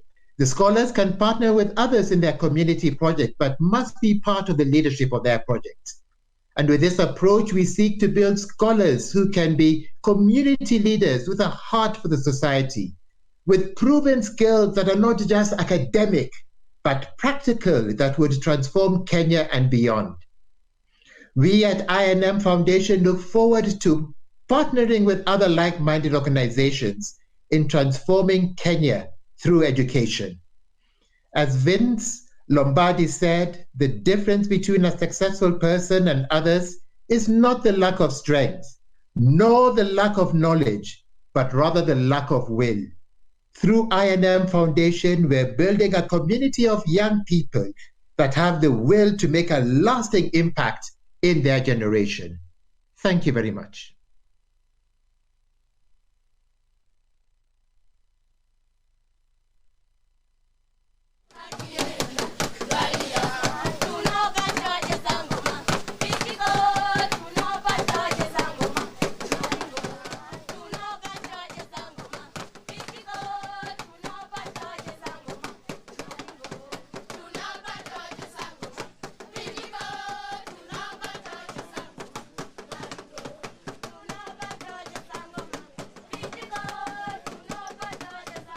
accelerated learning program in this school. It started in February this year, 2019.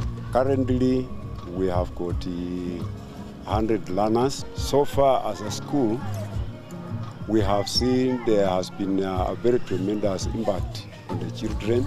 Previously, we had so many children who could not be able to read, and indeed, all these children who could not be able to read, mostly they could not come to school every day. But because of the program which has been started, the accelerated learning, it has now helped the children to find that absenteeism cases has reduced so drastically. We have teacher assistants whom the Zizi Africa have been supporting right from the onset of the program. And because of the progress, because of the benefits, we have encouraged even the regular teachers to adopt that model. These sessions, we do them very early in the morning before the normal classes begin or late in the evening. Wanafunzi ambao wamefika hadithi tumeunda reading clubs. Tuko na storybook program ilituletea. Tulikuwa tunatumia same materials last term. This term tunatumia same materials. So wanafunzi wanakuwa bored. Enjoy lesson, lakini ile literacy, at least they are eager to learn because they are new materials. Kabla sijaanza hii program sikujua kusoma hata kuandika, na saizi najua kusoma na kuandika.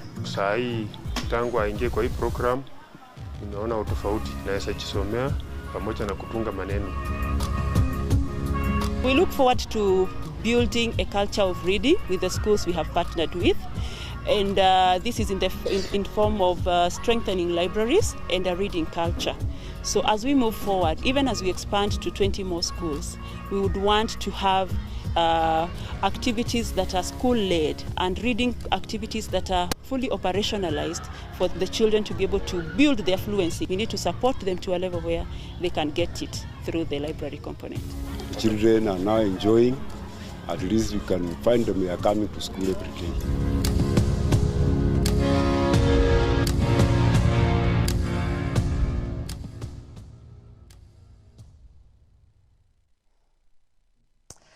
Thank you to all the speakers for those insightful, wonderful presentations.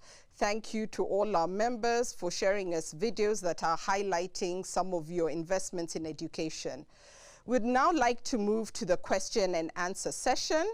Let me again remind everyone of the features on the right-hand side of your screens, where you can continue sending through your question and answers, where you can continue chatting, and please continue engaging with each other.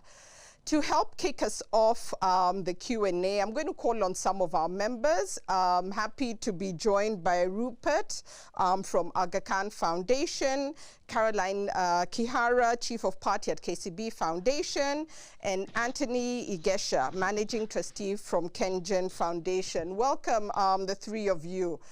I'll just ask you, each of you, to state your question, and then we will invite our speakers to answer those questions.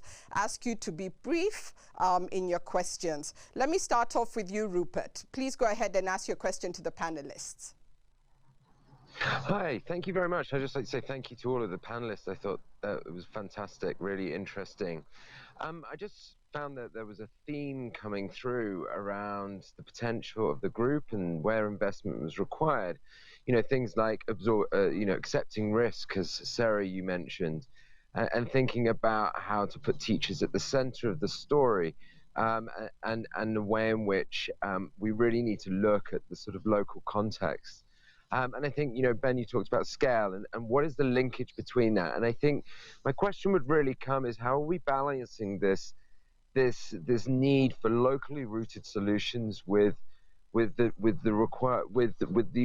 additional need of how does this then create scale within our education system to create equitable access and quality learning for all of the children in Kenya? So that was my question. Thank you. Thank you, Rupert. Thank you, Rupert. Let me turn over to Caroline. Caroline, please share your question with the speakers. Thank you very much. A very insightful session from the panelists. I think this is very critical, and I want to appreciate philanthropy for even thinking of bringing us together to drive this cause. My name is Caroline Kihara. I'm Chief of Party at KCB Foundation. Glad to be here. We have supported education from 2007. I think we have about over 3,000 students that we have supported. But straight to my question, I think the CAS has talked on the need for partnerships. I think that has come out very strongly across all the speakers. And how can we just make entry into this partnership? Because government is very critical, private sector is very critical. What are the laws that we can start thinking of to make ease of doing business much better, even with government? Because sometimes, when you don't have a structure where I have to go and see a cabinet secretary, then there's a gray line. So how can we develop structures, a legal framework, a proper legal framework that makes engagement with government much easier, and so that for private sector it becomes much easier to engage government in getting solutions for education. Thank you, Patricia. Thank you, Caroline, for that question. Let me turn to Anthony. Thank you very much. Again, just like my colleagues, the key speakers have really taken us through a lot, and we really appreciate the progress that Kenya is making in regards to education. As Kenyan Foundation, there has been a concern that I have been having personally, especially with the curriculum that we are having. And this, of course, I address to all partners, inclusive of Dr. Sara, who is our CAS. Now, in regards to the way we take up this country and our curriculum, at what point are we able to instill discipline, commitment, patriotism in this country? Because unless we start this at a very tender age, we have a bunch of outcomes that are not reflective of the values that we would want to see in this country. We may churn A students, we may churn first-class students, but in terms of values that are able to drive this country to the next level in terms of the culture, I believe that we are just doing a zero-sum game. So I would really be interested in knowing how, as partners, we can influence and ensure that the values are ingrained from an childhood setup up to a point where we churn out competent young leaders who are able to take this country to the next level. Thank you for that. Thank you, Rupert, Caroline, Anthony, for those questions and for kicking it off on behalf of all the other members. We couldn't have each and every member on screen, but please continue sending in your questions via the Q&A platform. And we will try and address them during this session. So at this point in time, let me invite our four panelists to come back into studio with me, Dr. John Mugo, Dr. Ben Piper, Mr. Les Bailey, and Dr. Sara Ruto. I hope we have you in studio. I can see you there. Thank you very much. So Dr. Sara Ruto will just join us shortly. But let us kick off. The question that was asked in terms of how do we balance the need for local solutions and how we achieve scale. Let me pose that question to Ben and then also ask John to add his thoughts. Thanks so much, Patricia, and thanks, Rupert, for the question. I think it's the real one, and I think it's when it comes to a philanthropy or a donor, how do you design? You have a certain amount of funding, how do you manage and how do you implement? I suppose my main comment on that would be, regardless of how much money you have, you should design your programs for scale. You should design your programs so they can be scaled up. And what I think happens, the temptation is, if you don't have a lot of funding and you want to work at small scale, then you implement a program that is just not replicable because you're not using government systems or you're using outside of the structure. And so if it works, then what do? You go to Sarah in her office and say, this program worked, but you ask her and she says, but it's going to require this much personnel, it's going to require this much funding, this much additional support. So I guess my plea is really to use your local knowledge on a particular location, a particular county or set of counties, but design the program for scale so there's light touch and focus key priorities. I think if you spend less money because you're focusing on a fewer, smaller, achievable results, then you have a greater likelihood of both having an impact at the pilot, but also being able to turn it over to government on a larger scale. Thanks so much. John, what are your thoughts? Okay, thanks. I hope you can hear me. And sorry, because I'm heading to the airport, I couldn't move this. I think the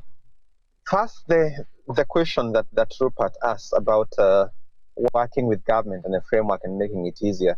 I think for civil society, we see the need to build greater collaboration among civil society, because it's one thing for each small organization to do its small thing, and it's another to build a movement of civil society where all of us are aligned in terms of purpose, and where we really can build big coalitions for civil society's voice. So this I see as instrumental, that it is one thing to have one scalable thing, and it is one thing also to have everyone doing everything, something to build a movement around one of the objectives. So I see opportunity in coalescing around one thing and building a movement. And that building a movement, I think, makes it even easier to engage with government and to engage with philanthropy, like we have here around the call. So I see that as an opportunity. I have tried it personally, and I think it's something we can explore further, building a movement around something. Thank you. Thank you, John.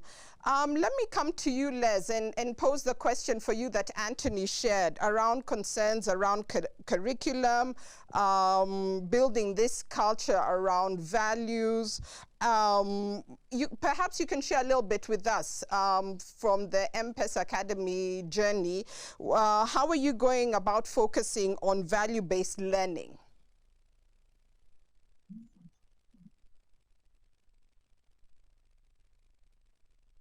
Les, I believe you're on mute. Just check your sound. My apologies, I was on mute. Yeah, from the very early days of the Academy, even before we actually opened the Academy, we designed our values. And I think in the video you saw one of the learners talking about Claire, which were the 6 values that we really insist that the students, and in fact all staff, adhere to. And I think values within any educational establishment are very, very important, because it isn't just about learning to pass exams. It's learning how to become a much better person. It's learning how to be much more appreciative of what's happening around you as well. So that was something that we always had in from the very, very start of the Academy. And I think everything we did around at the Academy, whether it was extracurricular activities or whether it was part of the curriculum, we always ensured that the students followed those values, and even the staff were, as part of their appraisal, was based upon their promotion of those values. And I think when it comes around to the curriculum, I think as I said in my speech, the extracurricular activities are incredibly important, and unfortunately under the 844 system, students hardly had any time at all to participate in extracurricular activities. So I think clearly the move to the CBC is is a great step forward on that, Patricia. Thank you, Les. Dr. Ruto, I hope you can hear me. We had some questions posed by some of our members. One question was around balancing need for local solutions and achieving scale. There was a second question by Caroline from KCB Foundation, and she picked up on your presentation with regards to a need for partnership. And the question that many philanthropies and corporate and private partners have is, how can we partner? Where are some of the entry points? Is there a structure, a legal framework for this effective engagement? And let me follow up with another question that has come up through the question and answer, is on the point that has been made by actually all the speakers around the need to collaborate with the government on teacher reforms. So the question again is, where would one start? Given the, the ongoing teacher reforms, where does one start to look at partnerships, given the multiple government agencies that manage teachers? If we were to pick up on your call to partner with government about teacher reforms, where does one start? Thank you very much. I don't know if you can hear me well. We can hear you very well. Oh, wonderful, wonderful. I think I'm alone in this room, so I can do that. And I apologize that I wasn't here on time. I'm in a Senate meeting called by the legislators, so we have to attend.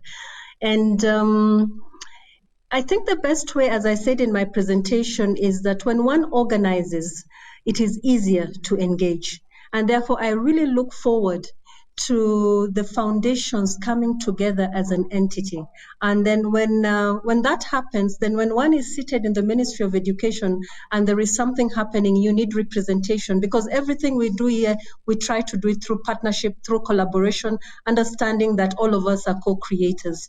So Patricia, if that could happen, one point where we know that the foundations, philanthropists in education are together and there's a one-stop shop for engagement. It means that the Ministry of Education will know where to go, and it will also be easier for you as philanthropists to also come together on the high level, because we have seen this happening, for example, with the donor group, the international donor group are together, and even all the others.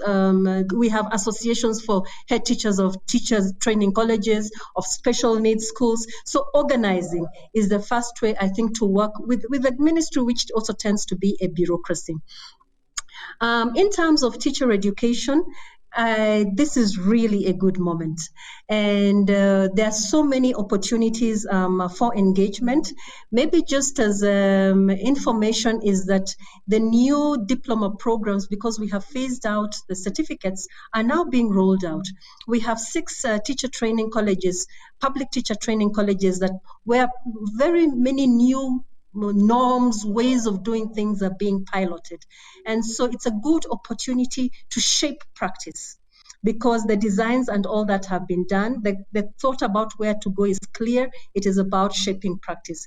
And therefore, the call to partner is actually one that is there.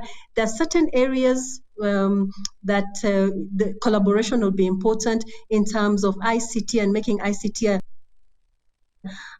in case we close because of COVID, learning does not stop in teacher training colleges, as it is not stopping in certain universities like USIU or Nairobi University.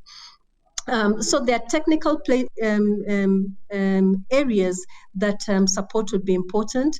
At the moment, we are now developing the teacher education policy. And again, this is a good opportunity where you have specialist agencies who want to see a good document to participate. But coming back, Patricia, organizing, I wish that after this meeting, we had a one standpoint where you have a representative, and it is this representative to continue engagement, because this is about continuing conversation. Back to you. Absolutely, and we hear you on that. For us, we see this as a kickoff of this discussion and engagement. So as the forum, we will definitely be pursuing, putting in place those mechanisms that will help drive more effective engagement from the philanthropy sector with government and other partners. So thank you on that. Let me turn back to Ben, and there's also another question here, picking up on the presentation you had with regards to the losses that are being seen from this COVID-19 period. What exactly, and you mentioned that there is support needed, what exactly could that support look like to help decrease the learning loss? Thanks, Patricia. I think John might have some comments on this because I had Africa in that video you saw momentarily a moment ago about the accelerated learning program is exactly the sort of thing that I would recommend. I think there was a recent education evidence panel that put out some recommendations on highly effective cost programs that could be used during kind of the COVID learning response. So I think there's two buckets that I'd recommend. One is the sort of thing that John's organization is doing. In fact, the meeting we're supposed to be at right now with the government is on designing a catch-up program for a pilot to implement to be able to support teachers to have kind of targeted support using the teaching at the right level approaches that I know John has also worked on. So the idea is, how do you supplement what's happening in instructional time on a normal daily basis with targeted support for kids who have been left behind, and to do that at large scale? That's the real question, because it's inevitable that kids are behind. It's inevitable that unless you support them on lower primary, the gaps will widen. So I think the accelerated learning program that Zizi Africa's and catch-up program we're trying to work on with government at the moment, with TARL Africa, Teaching in Africa, those are the sort of approaches. So the basic idea is, daily instruction in the classroom is important, and that's one of the things that has shown the biggest impacts. At the other hand, the other thing I'd recommend is these kind of catch-up programs, targeting skills at the lowest levels of distribution so that those who are behind don't get left farther behind. So outside of school, inside of school, there are a variety of methods that's being tried, and so I think maybe Zizi Afrique and others would be experts on that sort of approach. Thank you, Patricia. Thank you, Ben. John, do you want to add to that? Thank you, Ben, for highlighting this. There are methods that we have worked with, and I wish to highlight the balance between learning at school and learning at the community level, because as Sarah said, it's uncertain whether we have even other potential lockdowns. But even without them, we see a very constricted school calendar. So children will not be at home now any longer for more than 10 days until 2023. So combining the community approach, where maybe volunteers, can offer their time, where we can use community spaces for children to continue learning, and as a way of complementing what is happening in the classroom, I think is also quite strategic. But also supporting initiatives for parental empowerment and engagement, because if parents also understand support that they could offer, and we use approaches that have been tried and are working, then I think we could leverage on the home also as a space for reducing the learning loss. Thank you. Thank you, John, for that. Sarah, let me also come to you. I think it's important to hear your perspective in terms of what are those opportunities and what should we be thinking about and prioritizing right now to help decrease the learning loss experience due to COVID-19? The beauty of what I see in the Ministry of Education is that there has been, shall we say, several years now, maybe 5, maybe 10 years of trying to look at issues of quality, efficiency of education. So the Kenya National Examination Council, for example, when schools opened this year, actually ran assessments throughout the country. And when you went to schools, you found children seated under a tree with a teacher, going through very competency-based assessments, checking their reading levels, etc. And so these processes are within the system. So it is about strengthening the system to continue. I think one of the areas that could improve, because we already see that data was generated when schools opened after this long break. So it is about ensuring there is a loop between this information informing the decisions the teacher is going to make at learning. At the moment, perhaps teachers are more keen to send the information back to the Kenya National Examination Council, and that is important for their own planning and for them to assess the curriculum. But more critically is the teachers to also make use of this information. So the system, I think, needs to be supported to continue perfecting itself. And a lot of research can continue to go on outside the system by civil society organizations. My previous organization, PAL Network, for example, is now developing an adaptive tool to test literacy and numeracy. So all these very robust research processes should continue, but there needs to be close collaboration and working with the duty bearers. And I think that way we will find the civil society, funders, government, all working together collaboratively to do what is needed. So that is one part. The other part is I am still a believer of citizen agency. We will only be as good as what people individually, irrespective of the positions that they hold, doing what they need to. And therefore, this connection between school and community is really, really important as we continue to improve education. And an example that, in fact, Safaricom supported Zizi Afrique in this, and which I really think is something I'd like to appeal for you to continue, is the whole concept of the community library. The community library is a very powerful space. It is a library community. It is centered in the school, but opening doors to the community. And this is what we need to be seeing to raise engagement. That partnership between the school and the home, the parents. When we're talking about learning continuity, what we need to do is really critical. And I think these are the things that are also pillars in the competency curriculum, about parental engagement and empowerment engagement and community service learning as very critical pillars that actually bring all of us to be part of educational reforms. Thank you. And we just have one follow-up question, and then we'll move on to another question. So we have here, COVID effects will continue to impact learning in the next 3 to 5 years. So this really needs long-term interventions to enhance the learning curriculum and to have a component of online learning. To CAS Sara Ruto, any plans to have a budget to support this long-term intervention?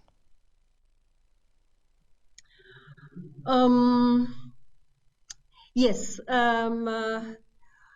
Luckily, I was the chair of the COVID committee last year, and very many aspects. Initially, at that time, the health issues were very important, but slowly, in fact, in first term, we realized that it was, and even when you talked to the head teachers, they were more concerned about learning matters, school management matters, how to manage children who had been outside of the structure of learning, and teachers felt they had higher levels of indiscipline, control, and things like that.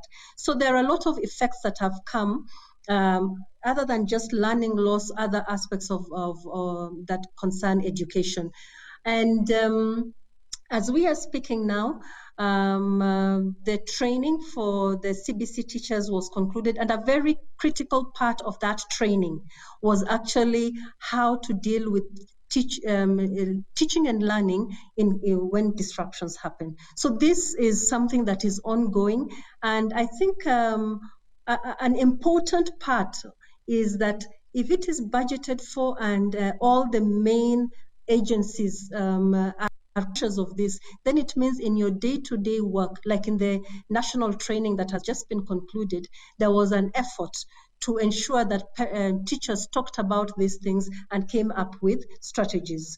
The Ministry of Education also has received a little bit of funding from the GPE that was supposed to address this. And so these are short-term interventions, but the need is big. the need is big.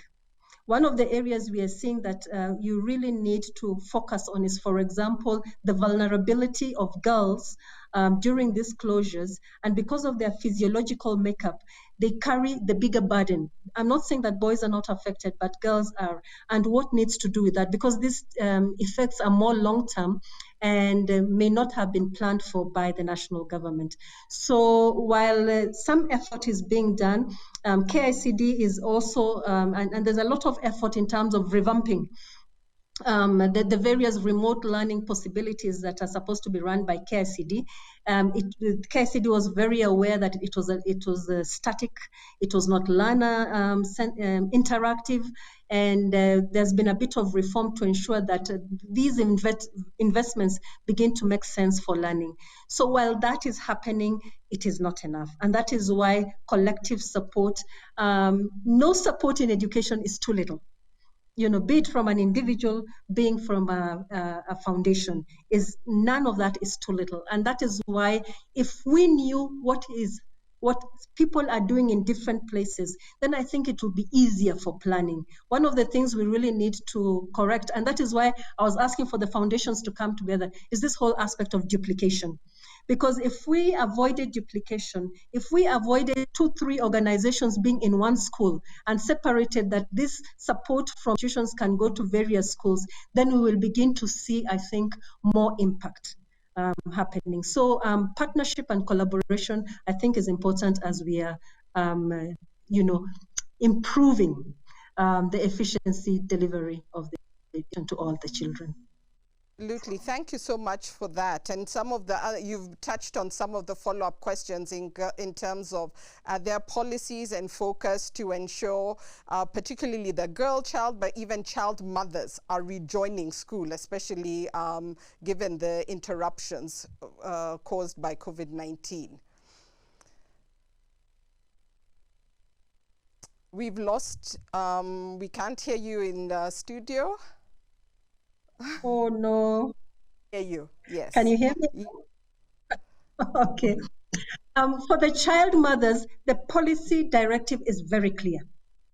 But opening a door to a child who is a mother is not enough. So it is this other support that is needed for this child mother and their little child. Maybe for 9 months, I don't know. But I think it is very disheartening what we are seeing. And if we could do something, and this is a short term, I'm hoping it is more short term, and then we continue with education and things like that. But there is a little bit of crisis for these child mothers. I saw a number of them doing exams. You're in labor, you're doing exams, and then now you have a child, they need to continue with their secondary education. So it is critical. Policy is very clear. Schools have opened their doors to these children, and this is very good because that attitude that they should be kept away, I don't see it anymore, but schools need support. And that is an area we can, I think, put our heads and hearts in. Thank you for that. Let me come back to you, Les. And there's a question here for M-Pesa Academy. The academy is so impressive. The question, how do you resolve that the children from economically challenged backgrounds return home after spending most of the year in such a fantastic environment in school? What has been your observation and lessons to balance them seeing these distinctions? Yeah, that's a very good question, Patricia, and it's one that we had to face very early on, and I will admit that we hadn't really thought about it until it came to the end of the first term with our first intake, and we sent them home, and when they came back we had a comment from some parents which said when my daughter came home she wouldn't go and fetch water, which she'd always done. And so what we thought, no, when the students go back home, they have to go back into that environment exactly the same way as they were before they came to the academy. So if each morning the child was expected to walk 2 or 3 kilometres to get water, we said you've still got to do that when you go back. And the students really accepted this. And so before they go back at the end of term, they're always brought together, and we tell them what is expected of them when they go back home. What we also do is we expect them to continue with some of the activities that they have when they're at the academy. For example, doing community service is fairly key at the academy. And so we say to them, okay, when you go home, you should do some form of community service. And they readily accept this. In fact, they really look forward to that. And when they come back at the beginning of term, they have to write a report as to what it is they did. And it's interesting when you see what they actually did, things that they would never do before. They'll go back and they'll mentor some of the students at their old primary school. They would go to an old people's home and work with them. And these were things that they had never really even thought about before. And I think one of the reasons for that is that we find that all of our learners still want to give something back to their communities whilst they're at school, or even whilst they're home for at the end of term. And of course, we have a 2.5 month term, or we used to have a 2.5 month break over Christmas, and so we had to ensure that they realised that they couldn't take the academy for granted. And again, this is something we would get across to them all the time, really, to say, you are privileged to be here, but don't let that privilege go to your head. Still remember your origins, remember your family, remember your community, and you have to understand that you are still part of that community.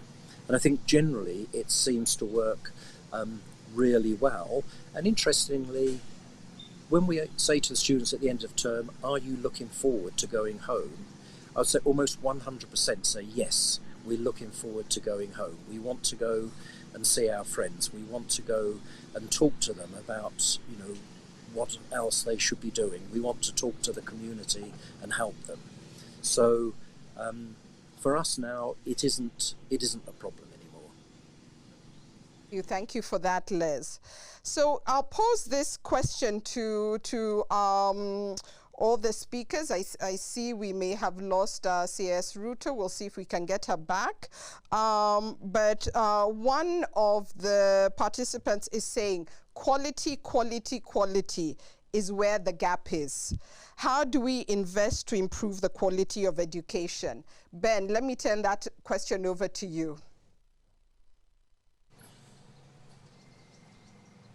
Thanks, Patricia, and thanks for that question. I think that is the main change in the education sector that people like John and Sarah are really instrumental in. I'm complimenting them in their absence, but it's worthwhile to give them credit here in Kenya that the issue of learning, not just inputs, that the era of doing philanthropy, that you're just giving books and giving, backpacks. There's nothing wrong with backpacks and books and stationery, but that's very easy to do. The real question is, how do you help learning, and how do you make sure that your programs are designed around better teaching and better outcomes for kids? Because otherwise we're just dropping, our resources into the air. And I think that the evidence now is very strong that there are a certain number of things that have substantial, consistent, and regular impact in Kenya that can really improve learning, and those are the sort of things that matter most. So I suppose if I was a philanthropist, I'd be asking around the sector in education for what are the things that we know can improve outcomes. I think from my point of view, there's quite a bit of evidence on these kind of structured pedagogy programs where you give books and training and support to teachers. There's quite a bit of evidence around these teaching at the right level approaches where you're doing small groups focusing on particular skills. And I think those are the two that really have the strongest bit of evidence right now in the sector. Again, this is lower primary. There's many other things that go into upper primary. The one other area I'd focus on, if you think about quality and learning, is the vulnerable girl and the vulnerable person in the poor communities as they transition from primary into secondary. We lose so much human capital, so much of our future, because those who are poor and those who are girls are much more likely to drop out, not persist from that primary into secondary transition. I think Kenya's done really well on kind of increasing that transition rate, but it's still where the biggest inequity happens. And it's not just because of the kids, the individual child that we're worried about. Obviously, that's number one, but also we're worried about the overall human capital of Kenya. So I think that if you think about quality, it's helping ensure that kids across the spectrum of wealth and ethnicity and county are able to transition from primary to secondary and from secondary to tertiary. So I would, if I was a philanthropist, one of the people on this call, I would make sure that every investment I make has strong, rigorous evidence to back it up. So you're making sure that your funding is spent on areas that we know can make a difference, and we stop funding things that are nice for ribbon cutting, but not meaningful for improving outcomes. Thanks. So much, Ben, and that is such helpful insights. Also to think about how we can make some of the scholarship programs much more impactful, and incorporating that focus on evidence and supporting the 100% transition, and as Sara Ruto mentioned, leave no child behind. So let me end there and just thank each of our speakers for your presentations, for taking the time to speak with us today.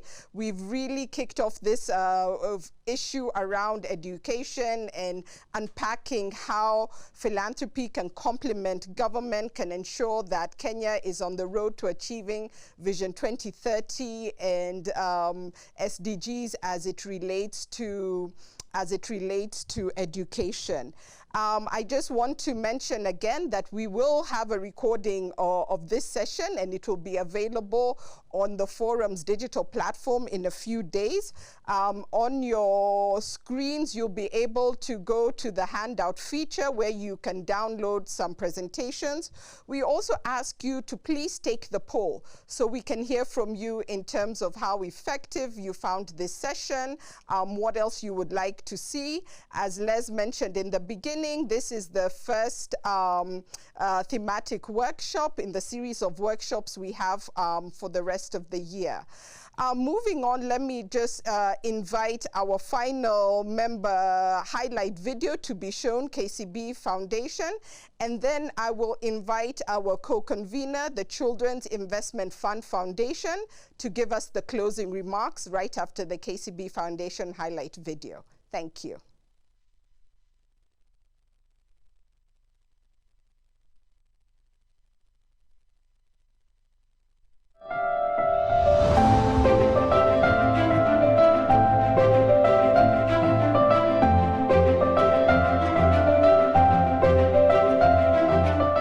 After completing my primary school education, then the results came out, but I was stuck because I didn't know where the school fees would come from. We started searching for the scholarship. My head teacher told us about the KCB Foundation. We also filled the form, and as I went through the interview, I was picked. Since 2013, we have sponsored 240 students, where 40 are actually persons living with disabilities. We take care of the key functions. In addition to this, we provide the learning materials, the books that are required over the 4 years. We provide school uniform, so we will buy them school uniform in the Inform 1 and again in the Inform 3. But over and above that is that we match each student with a mentor who will basically be our branch manager, who will walk the students through life skills, who will teach them about character, and so that even as they come out of school, they become out as better persons in the society. That mentorship has given me the courage and the drive to keep on pursuing and doing more. This year we have had a very good success story with the students. We had 340 students. 50 of them have scored A's and A minuses. 90% of them have been able to transition to university. A very good success story, and it tells us that we are achieving our goals as a bank, where we are very keen to just ensure that everybody has access and there is inclusivity in terms of education. I want to pursue medicine and surgery, and hopefully specialize in neurosurgery. It's a way of giving back and helping more people. My dad has been suffering from cancer. I want to achieve my future, become that doctor that will be able to help people with such conditions. This year we have launched our apprentice program, and the apprentice program is basically to absorb the A performers, the top performers, and encourage them. And what we will be doing is that we will be distributing them across our branches, where they will start to have a feel and look of how it feels to work in a bank, just to understand the systems, the departments that are there, just to start preparing them for their careers as they go ahead, in terms of how it will look like when they start working.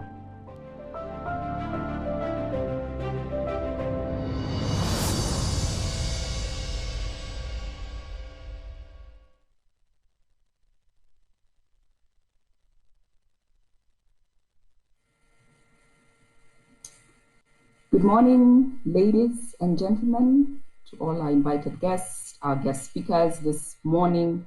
It's been an amazing first thematic workshop, just getting to learn a lot more about what is happening in the Kenyan education sector. And today's session really speaks and builds on one of the core strategic areas of focus for impact philanthropy, which is around facilitating learning and knowledge sharing. And we've certainly learned a lot from our experts within the education sector, but also getting an opportunity to see what other members of the impact philanthropy are also doing around education in Kenya. And it's really appreciated. A lot of the things that have stayed with me and are going to inform how we, not just we at the Children Investment Fund Foundation, but also collectively as impact philanthropy, thinks through the things that we would like to do and see happen around education, are very close to the things that we set out to achieve as a collective, and specifically looking at the need to continue building the evidence and data generation that will inform how we iterate and develop investments. But just also to echo what Dr. Ben Piper said a couple of times, that we cannot do business as usual. We need to look at opportunities to pivot our programming to leverage on things like technology, so that then we can increase learning coverage, but also opportunities, and especially when we are thinking about addressing the needs of vulnerable children.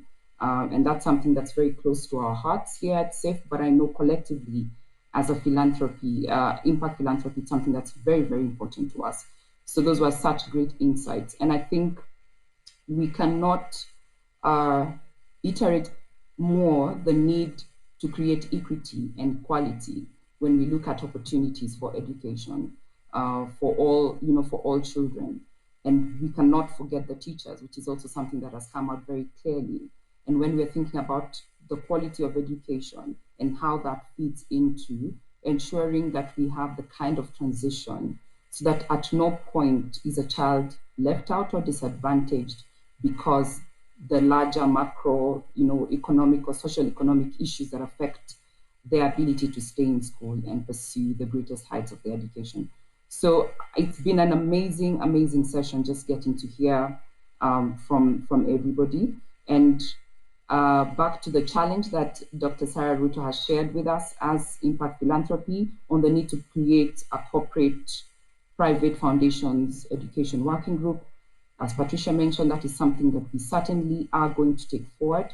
You will be hearing back from us as a collective on the things that we would like to pursue with the Ministry of Education to ensure that every child in Kenya can access their right to education. And thank you very much for challenging us to think like that and to look at things like that.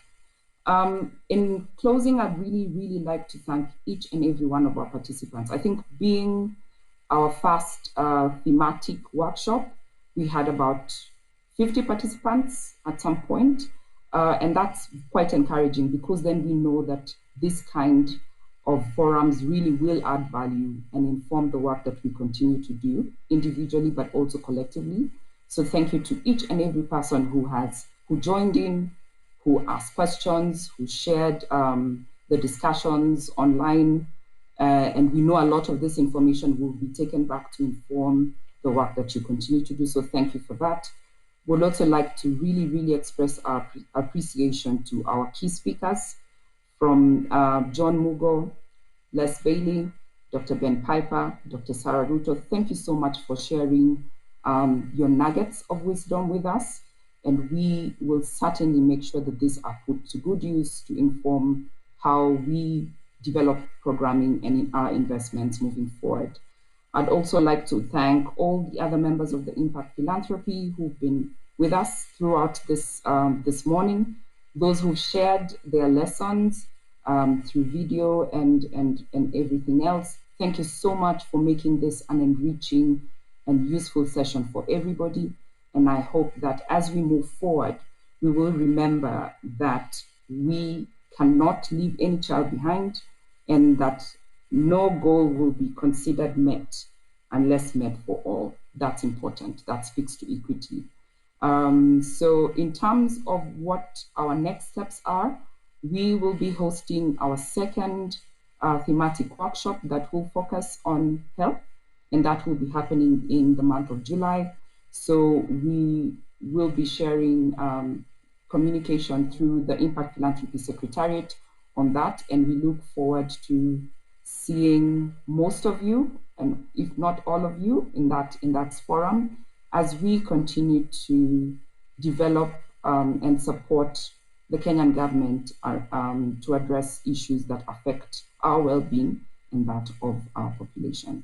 Thank you very much, everybody, and see you soon. Asanteni.